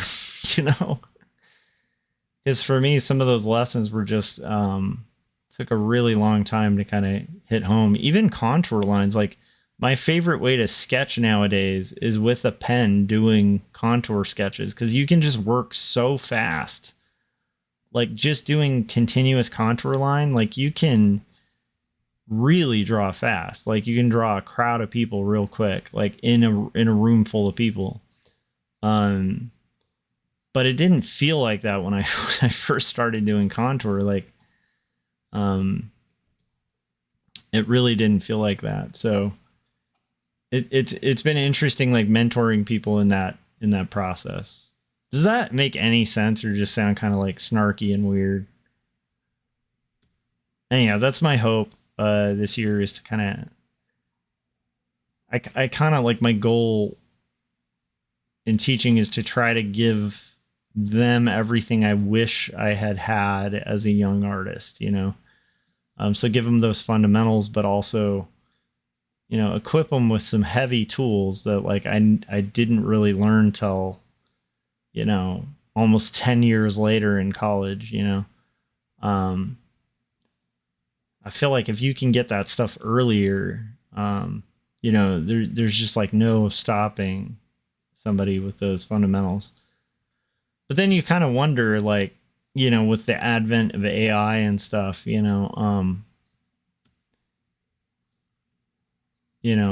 it is the value of that even going to be perceived, like pursuing something till it unlocks, when you literally have this magic box that'll unlock it, for you. And you never have to like actually have that moment of like learning to see or learning to write. But I do feel like something innately is lost in that process if you kind of go about it that way.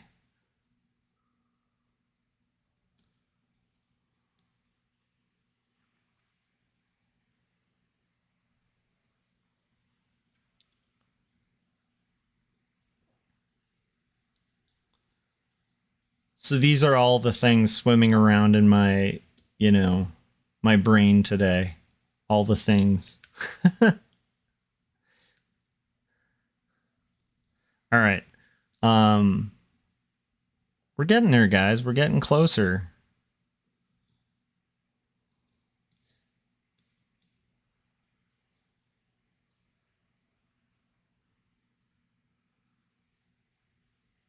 We're getting much closer.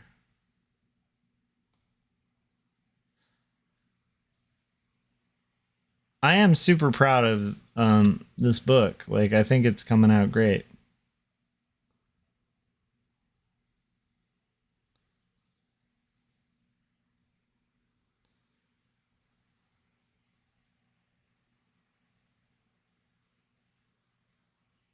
I was thinking about something else too. That's hard to teach is like stick-to-itiveness. That's something I've been thinking about a lot too. Like, can you train people? I mean, you can a little bit to kind of stick with something and want it. I kind of think you can, but it's a hard lesson, I think, to learn is like sticking with something.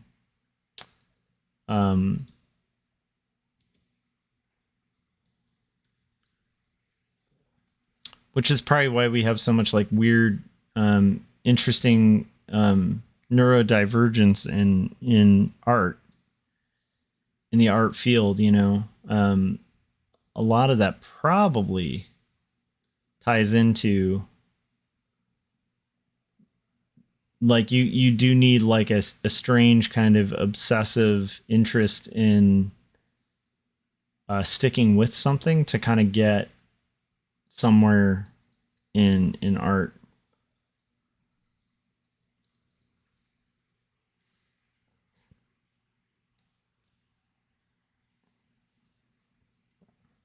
And I would think it's probably like that for most things. Like I would think, to get really good at a video game, you'd have to have like a almost obsession with improving, where like a lot of people would like play the game once, have a decent time and, put it away or something. It's like, I think like if somebody wants to be like a professional gamer or something, they probably have to have like an unusual level of like interest and a slight obsession with the thing they're doing, just to kind of keep it authentic and also keep their interest enough to like play over and over and over again. Okay. I will tell you, my son is really into this game called Geometry Dash on his iPad.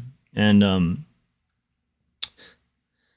I gotta say, I am horrible at that game. Like, I think there's something about like iPad controls that like just does not have that innate kind of connection that like an old school like 2-button NES controller has, and so it's like interesting. It's interesting how some of that's like developed, through, from like youth, like the connection to the tool. Okay, we're getting here. I'm gonna do this guy.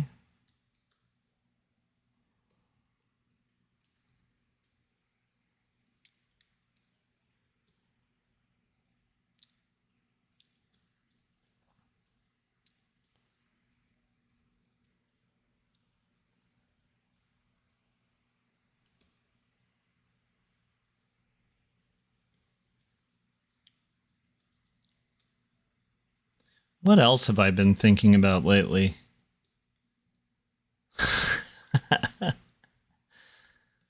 We got another panel to kind of go here. And I don't want to leave the air dead while I'm just drawing. So I guess I could bring up crybullies are a thing I've been thinking about. That's interesting to me. This phenomenon of people who will literally run around just punching people. And like they're just like punch, punch, punch, punch, punch, punch. Ha ha ha ha ha ha ha ha. By the way, this is more just kind of a metaphorical thing, right? And then the second anyone like fights back, they're like, "Oh, that's not fair." I think we've all experienced that at some point, you know.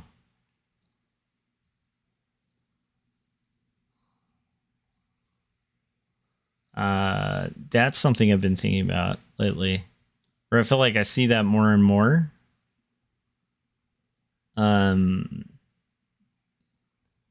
So that's something.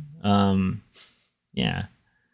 What else? What else have I been thinking about?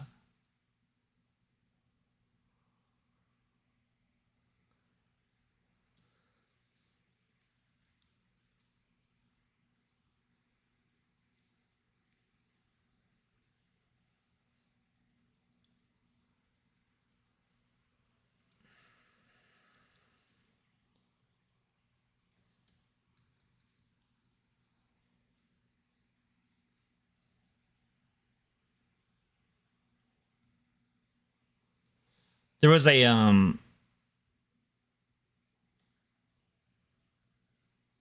Shakespeare quote regarding that thing about memory that I was talking about a while ago. My brain is all over the place today, so my apologies, guys. This is how I get when I am up late working on art. I get strange thoughts, and they kind of ramble all over the place. But that's why you're here. You're here for the rambling.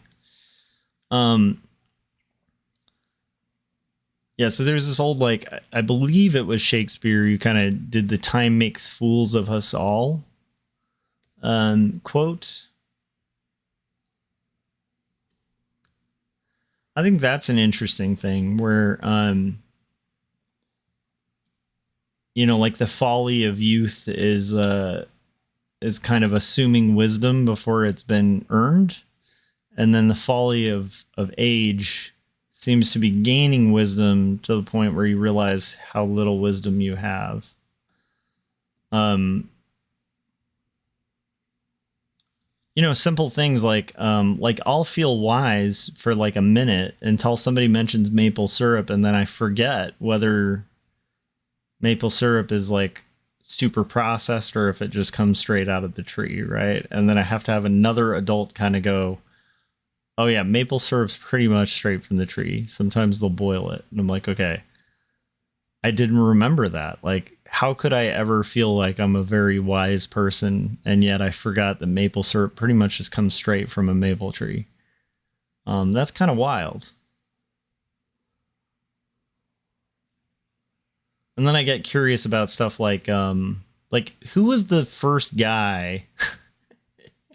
This is always an interesting question to me. Like, who's the first person to like push a like spigot, or like, you know, I don't know, like somebody cutting down like a maple tree to make like wood for a fire or something, and they do, and it like sprays out like maple syrup, you know, and they just get covered in syrup, and maybe they like, you know, lick their lips or something when that happens, and they're like, wait a minute, this is like, that's crazy. Whatever that tree just sprayed me with is delicious.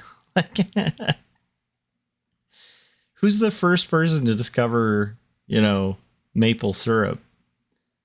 And then you got to wonder, like, were they like super popular? Like, was this like a young tribe or something, and like they go home and share this information with everyone? Like, dude, I cut down this tree, right? Because we were going to get logs to like make fire, because that's what we do as very early humans is, you know, we make fire. And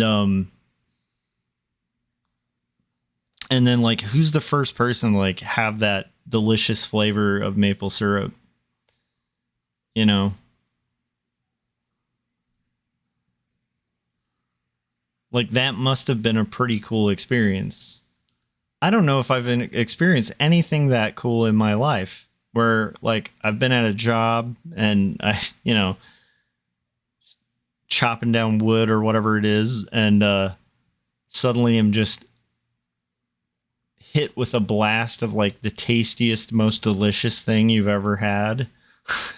Like as a complete surprise, like you're like, I had no idea. And then I wonder, did that person feel insane? You know, they're like, I've had like tree sap, like, you know, splat me in the face and it didn't taste like this. You know what I mean? I don't know. I wonder who that person was. If they felt like, huh, maybe I'm losing it. You know, like,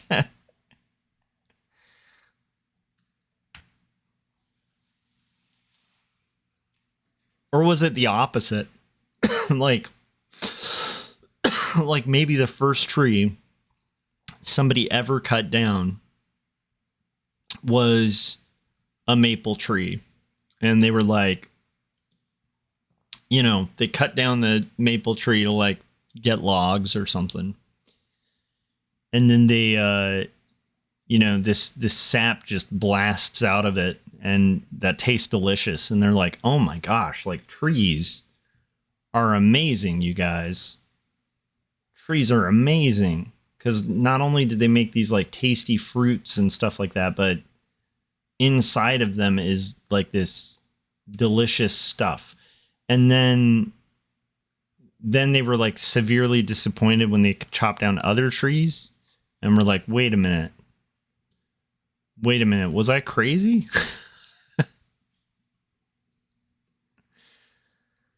They're like, not all of them taste like that. That's insane. Anyhow.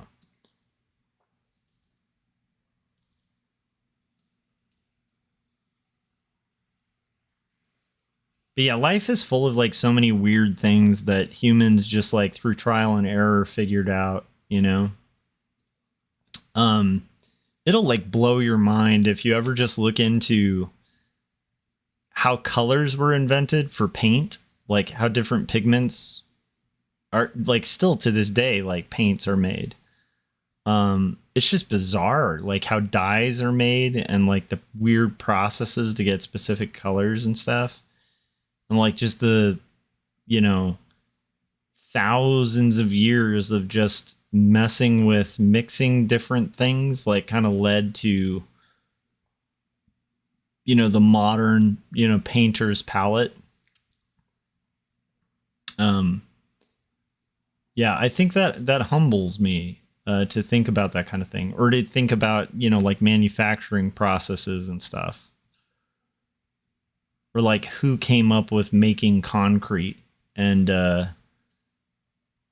don't know, it's just like we're sitting on the shoulders of, you know, so much innovation. Like even right now I'm like live streaming, right? And there's like numbers that are making art on a screen for me, you know. And I think things like that, when you start thinking about just like, you know, kind of the wealth of human knowledge and like the strange things we've come up with or discovered, it's always really fascinating, you know. I don't know if Philip's still there, but like Philip even got me really into baking bread for like a summer. There was a summer where we have a bread machine and I was using that bread maker. Actually, I should bake a loaf of bread again. It's homemade bread is delicious.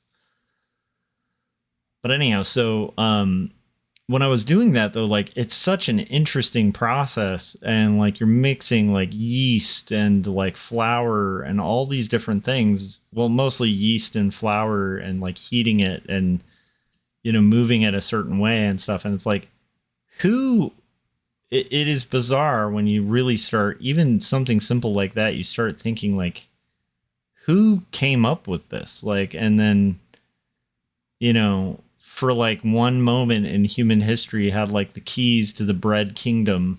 You know what I mean? That's always really interesting to me. Like, just, you know, the first to get there, and how in the heck did this get discovered? My son was like watching this show called Bread Barbershop, and it's like super interesting. It's like, I love it. It's like a very funny kind of 3D animation. It's on Netflix, but I think the original is like Korean. And anyhow, but at the end of the show, like, so the show's like about these foods, you know, that have like a little food kingdom kind of thing. And like bread is like a barber with like a best friend who's like a carton of milk. And they have these little adventures and, you know, cute little stories and stuff that happen. But at the end of each episode, there's usually like a little factoid about how a certain food came to be. And those are always like super fascinating, you know?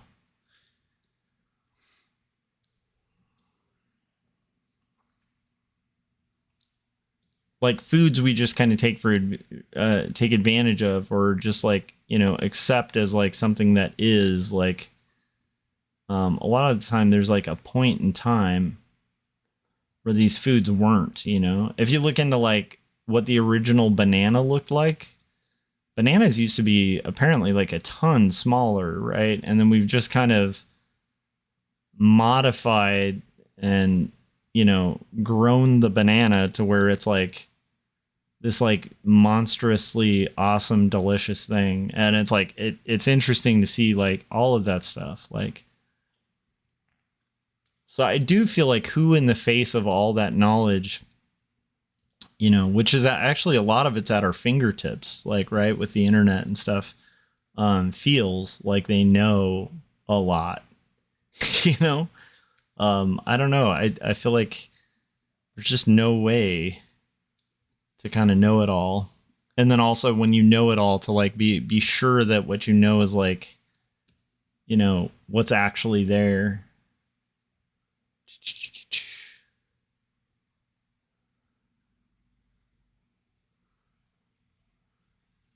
And I think that might be why like kids, like children and stuff, really young children, when they're first like kind of discovering things, I think part of why there's like sincere joy and wonder, it is the fact that it actually is like a pretty natural reaction to like the weird situation we're in, you know? Like when a baby first realizes they can like crawl, you know what I mean? It's like every little thing, like they can move their hand. How cool is that? That they can like wiggle their finger, or, you know what I mean? Like all of these things that we do just like every day without even thinking about it, are like these amazing discoveries to like a newborn, you know? And like in childhood, like all of this stuff is really fascinating and interesting.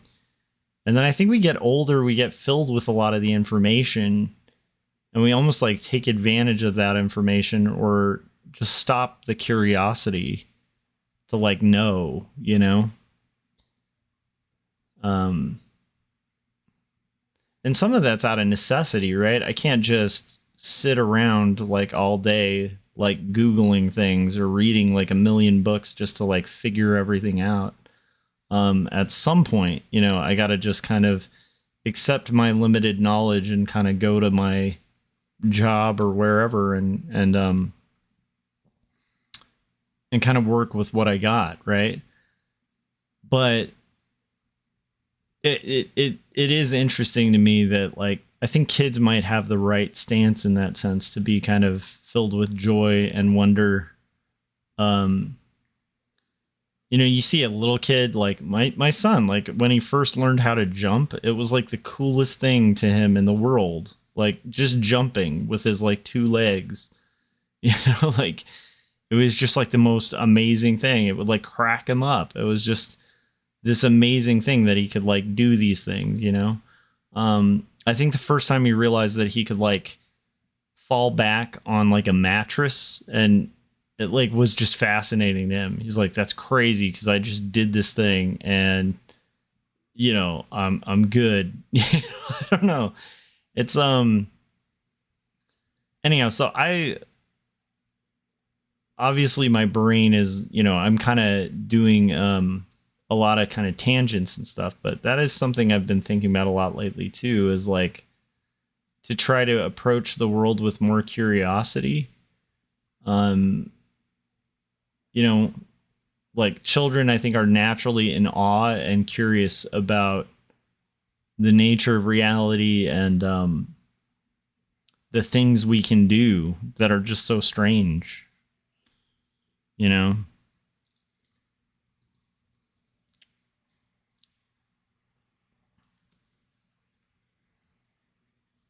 So I don't know. I find that really interesting.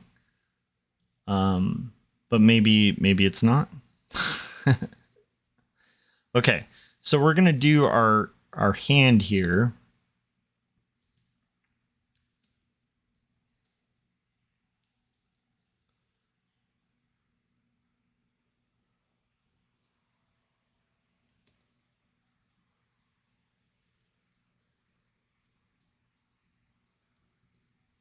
Okay, not her hand. Did I just call her foot a hand? My goodness. All right, so we're gonna deselect this dress over here, and then we'll just kind of continue on through. So we are done. I think we'll make it, guys. It's about 1 in the morning. I'm in good standing if I can get this done before 2.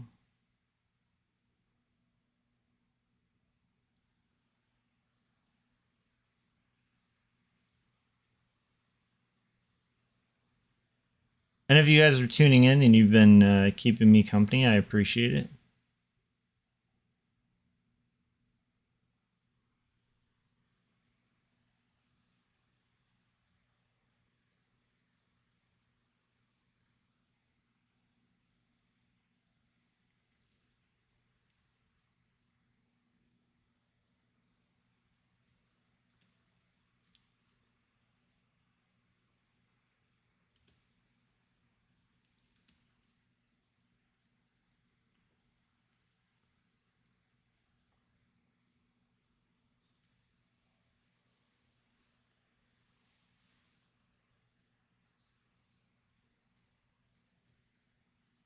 We're getting there, guys.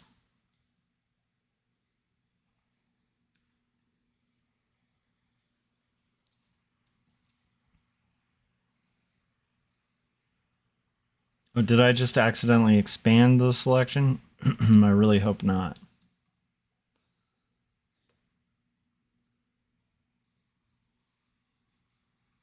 Okay, there we go.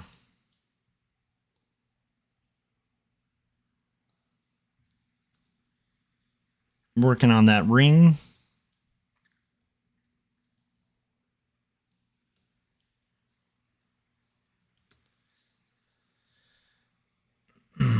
Let's get this.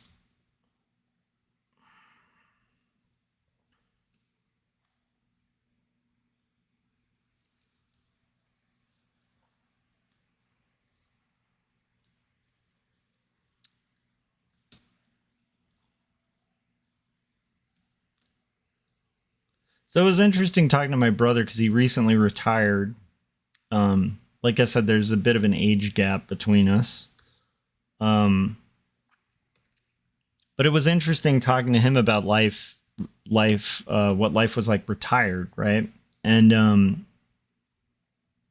you know, because I'm kind of on a different path right now, so retirement is not looking like a possibility for quite a while. But it was interesting talking to him because he was talking about like having time to read books and like write music and stuff, and that's like all he has to kind of focus on. And how things are like kind of strangely slower paced, but still very busy, right? And that got me thinking about like seasons,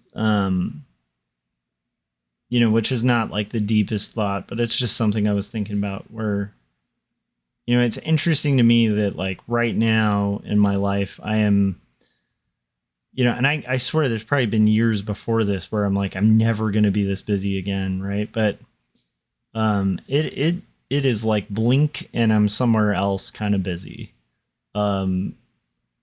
This last year or two. And yet it's been like really enjoyable.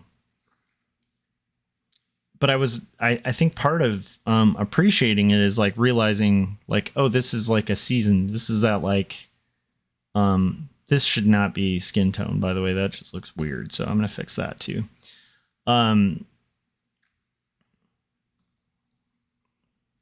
just realizing that there are like seasons to everything. And so kind of accepting that you're going to have times where, it's like, it's, hit the gas and just, all gas, no brakes for a little bit kind of scenarios.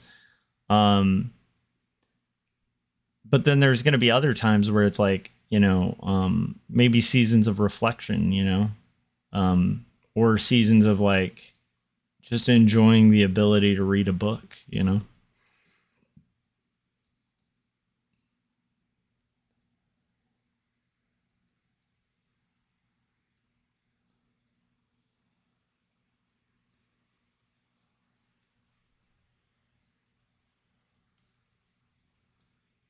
What else has been on my mind?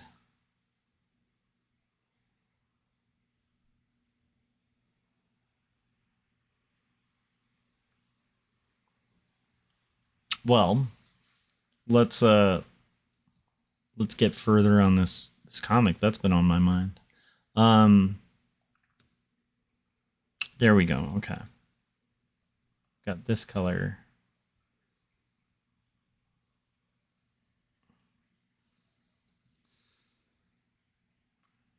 I will tell you, doing flat colors makes me much more sympathetic to, like, if you ever see cartoons from, especially like the mid 90s, a lot of the daytime cartoons were just like so quickly, cell shaded, basically using like cell vinyl, that quite often they'd like accidentally, there were a lot of accidental fills. And early comics had this as an issue a lot too, where you would have like a wrong color fill, like so suddenly a like a costume's color would change or something like that. Little things like that, like it's really easy to be critical of.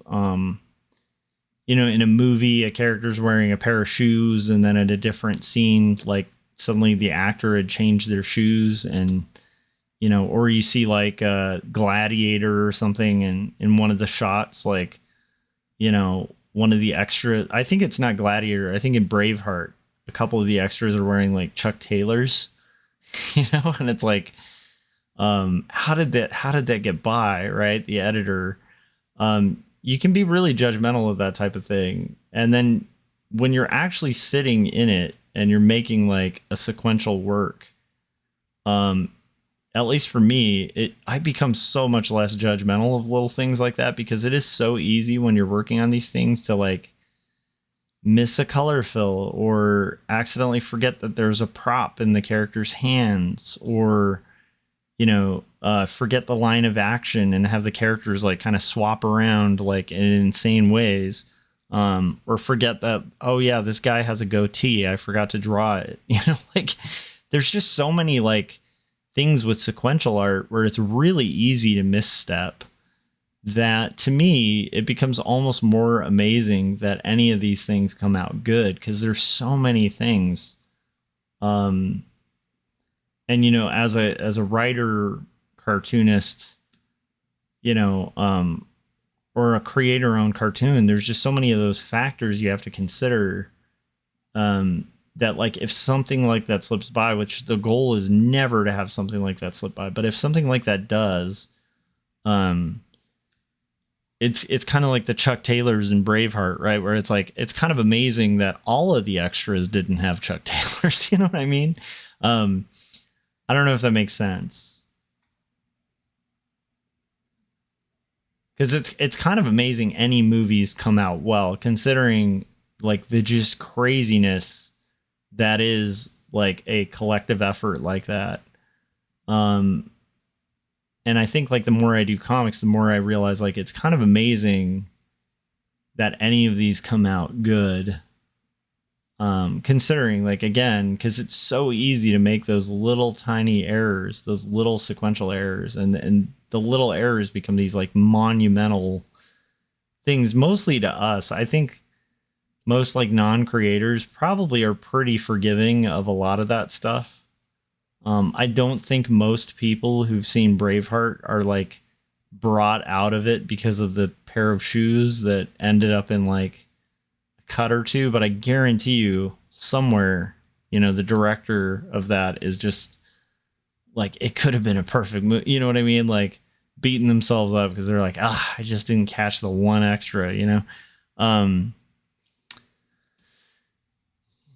Yeah, but anyhow, that's something, you know, earlier a while ago, in a group chat, I think it was Scott Circland and Gary and Corey and Keith and Scott Lost.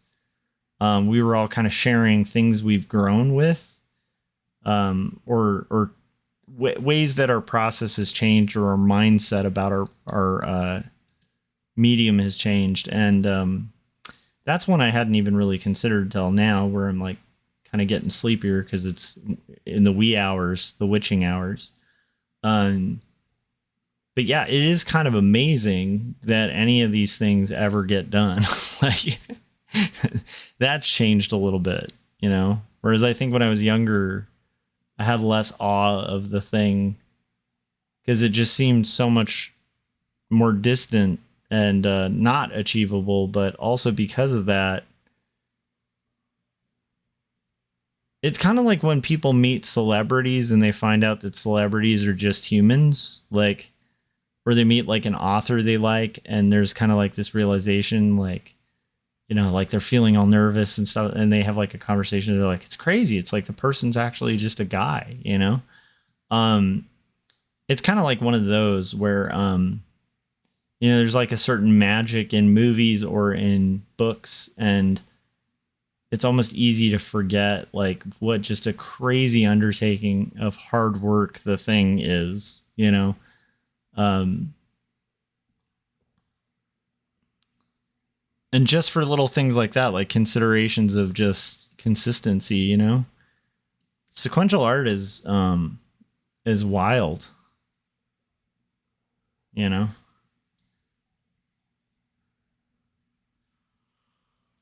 Because even thinking about it, you know, if broken down by like panel, man, you know, I think on this, I must have done at least 2,000 drawings, you know, by panel. I would think like at least 2,000 drawings at this point. I'll count it just for fun. Maybe I'm exaggerating, you know.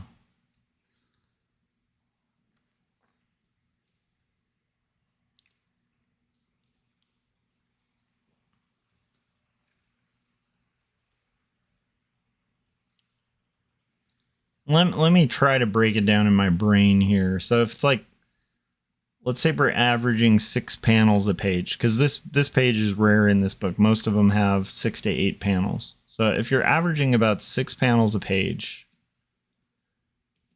and you have 166.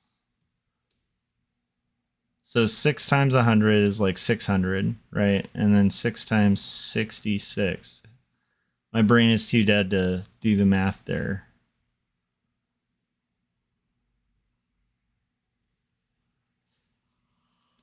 Maybe I'll do the math real quick.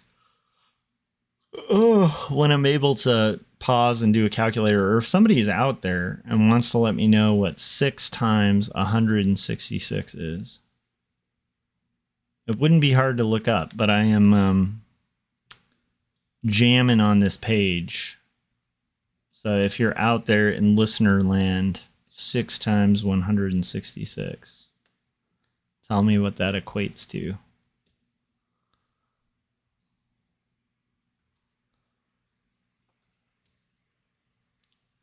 So anyhow, whatever amount that does equal to, which is going to be over 600, so it's more in the thousands. It's more likely to be, it might be about 2,000 by the time I'm done. Whatever that equates to, like, think about like a feature length, you know, animation, like, you know, even the little, like, I shouldn't say little because it almost sounds demeaning. The amazing trailer that that Paul sent me. Like, to me, what amazes me about that is, like, how many drawings did he have to do for that? That's, like, nuts.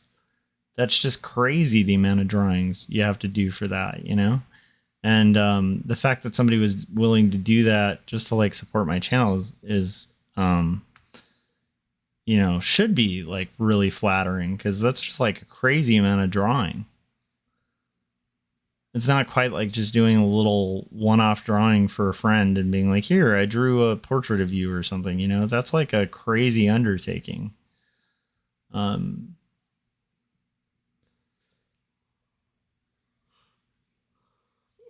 Actually, if Paul's ever listening to this in the morning, I'm guessing he's probably sleeping right now, because it's like really early morning, I would imagine, in the Michigan.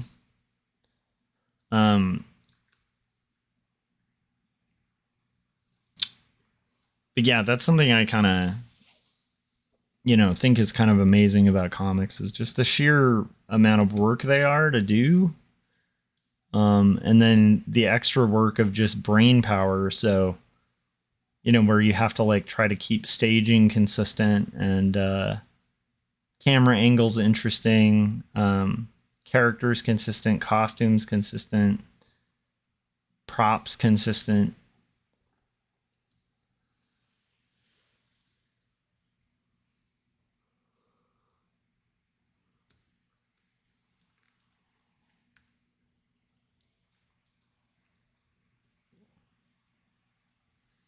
Okay. I'm going to start with the beak color here. We're almost there, guys. Slowly but surely we get there. And I do feel like that's one consistent story of this channel is, like, hopefully you guys can see, I'm pretty persistent. I will stick with things. And I'm not necessarily super fast. I'm not necessarily the best artist in the world. But I am really consistent, and I will carve away at these things. You know, until they get done. And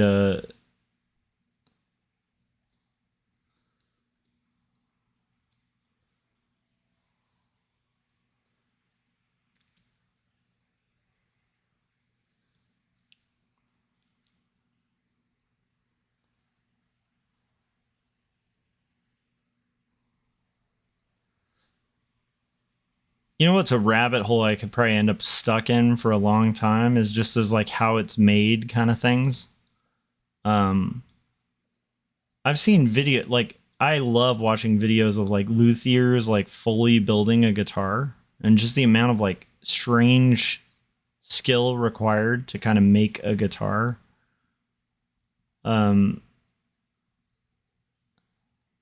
But, like, what's interesting is all of it. Like, you know, the skill to cast metal, the skill to, I don't know, like, all these weird things we do as people,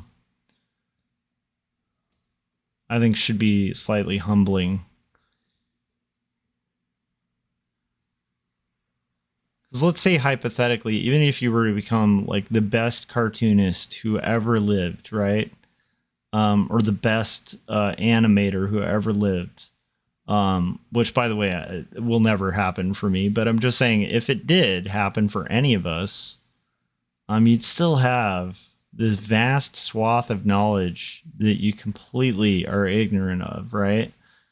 This is I guess this would be kind of like the argument for experts a little bit, because the idea that one human being could, within a lifetime, acquire the knowledge that,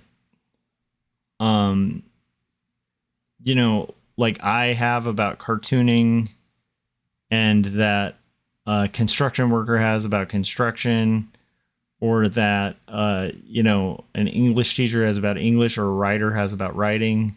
The idea, like, those are just like a few things. And just the idea that one person would think that they could master and understand every single one of those things is just like beyond hubris, right? So that's where kind of like the world, as much as it sucks, like we kind of have to rely on experts for a lot of things. There are things I can kind of do around the house and figure out, but there's a certain point, right? If it's a certain amount of housework, I might have to rely on like a contractor,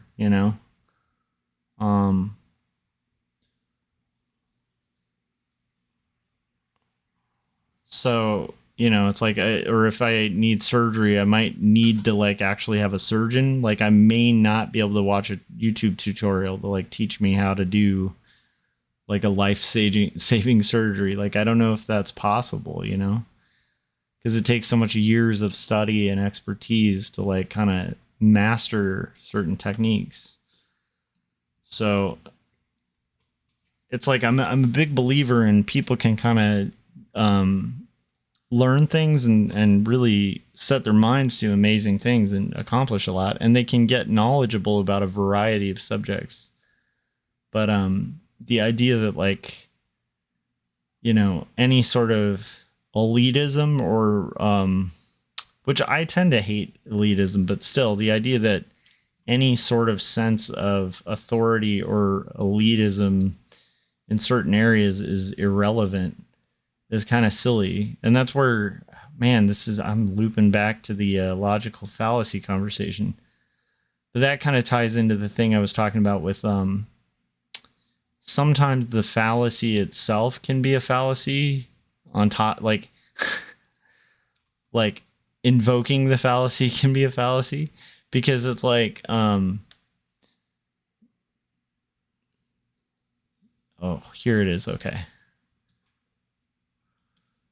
So appeal to authority, right? Appeal to authority could be a problem, but let's say we're having a debate about surgery, right? And, I cite a surgeon and you cite a clown, right?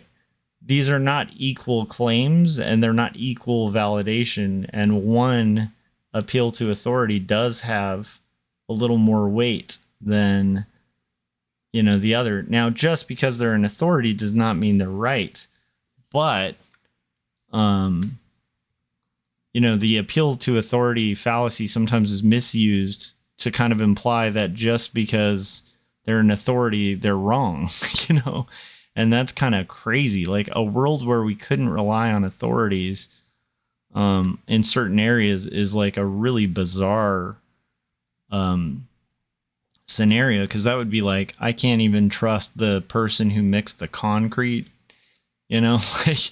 like most of our lives are like built on unseen trusts of other people being experts in what they're doing.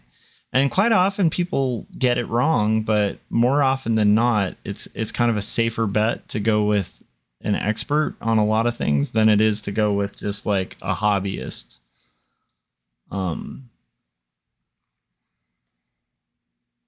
So that's where that becomes kind of a fallacy in itself. Because like, again, sometimes people will misuse, the word appeal to authority. Like, the second somebody mentions an authority in a debate, people are like, appeal to authority. And that's not always the case. It's not always actually a fallacy.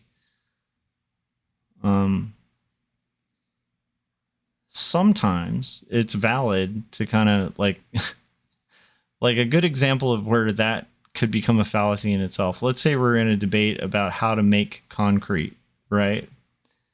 And I say concrete is made by mixing sugar with water. And someone else says that is not how concrete is made. You know, these construction workers say this is how concrete is made. And then somebody goes, appeal to authority. Why does it matter if they're construction workers? It's like, no. There are some times where actually that's the exact thing you should do in a debate or in a rational consideration, is like consider the authority. So it's kind of a weird one, right? We shouldn't ever blindly trust, but we are doing a lot of blind trust just in our day-to-day. You know, trust that the road is not going to completely collapse because hopefully it was built by people who kind of know how to build roads.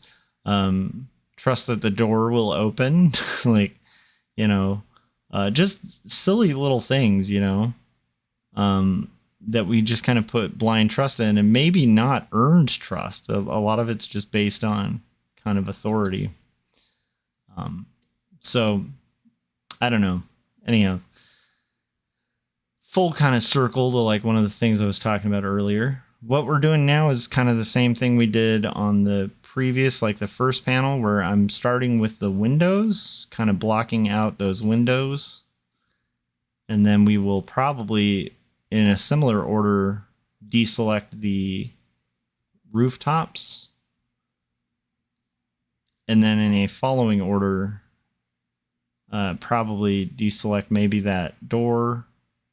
And then from there, we're going to kind of wrap things up, which is not too far away, guys. I'm thinking like 10 minutes left.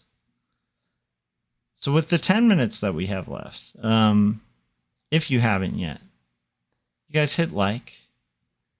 Do me a favor. All the cool kids are doing it. You know, click that like button. Maybe consider hitting the bell so you get notifications. If you liked this stream and you're watching this after the fact, maybe leave a comment, especially if you made it all the way here. I will say this, if you made it all the way here, dude, you are, dude or dudette, you are amazing. That's kind of wild. I don't think most people would listen to the very end of the stream, but if you are one of those, awesome. If you have any questions after the fact for me, I am always happy to ask, or not ask. I'm always happy to ask questions. I am happy to ask questions, but I'm also really happy to answer any questions. I firmly believe that whatever silly knowledge I've gained doing this thing, I don't really have much to hide in the sense of like trade secrets or anything like that. I kind of feel like sharing the wealth of knowledge is something that was done for me, and so I really have no issues doing that to especially people who are, you know, maybe starting out or have questions, or people who are in the thick of it. Okay, here we go. So we've got our alternating roof colors to just give it a little spice and variety. That little trick of like just alternating like one or two, I actually kind of learned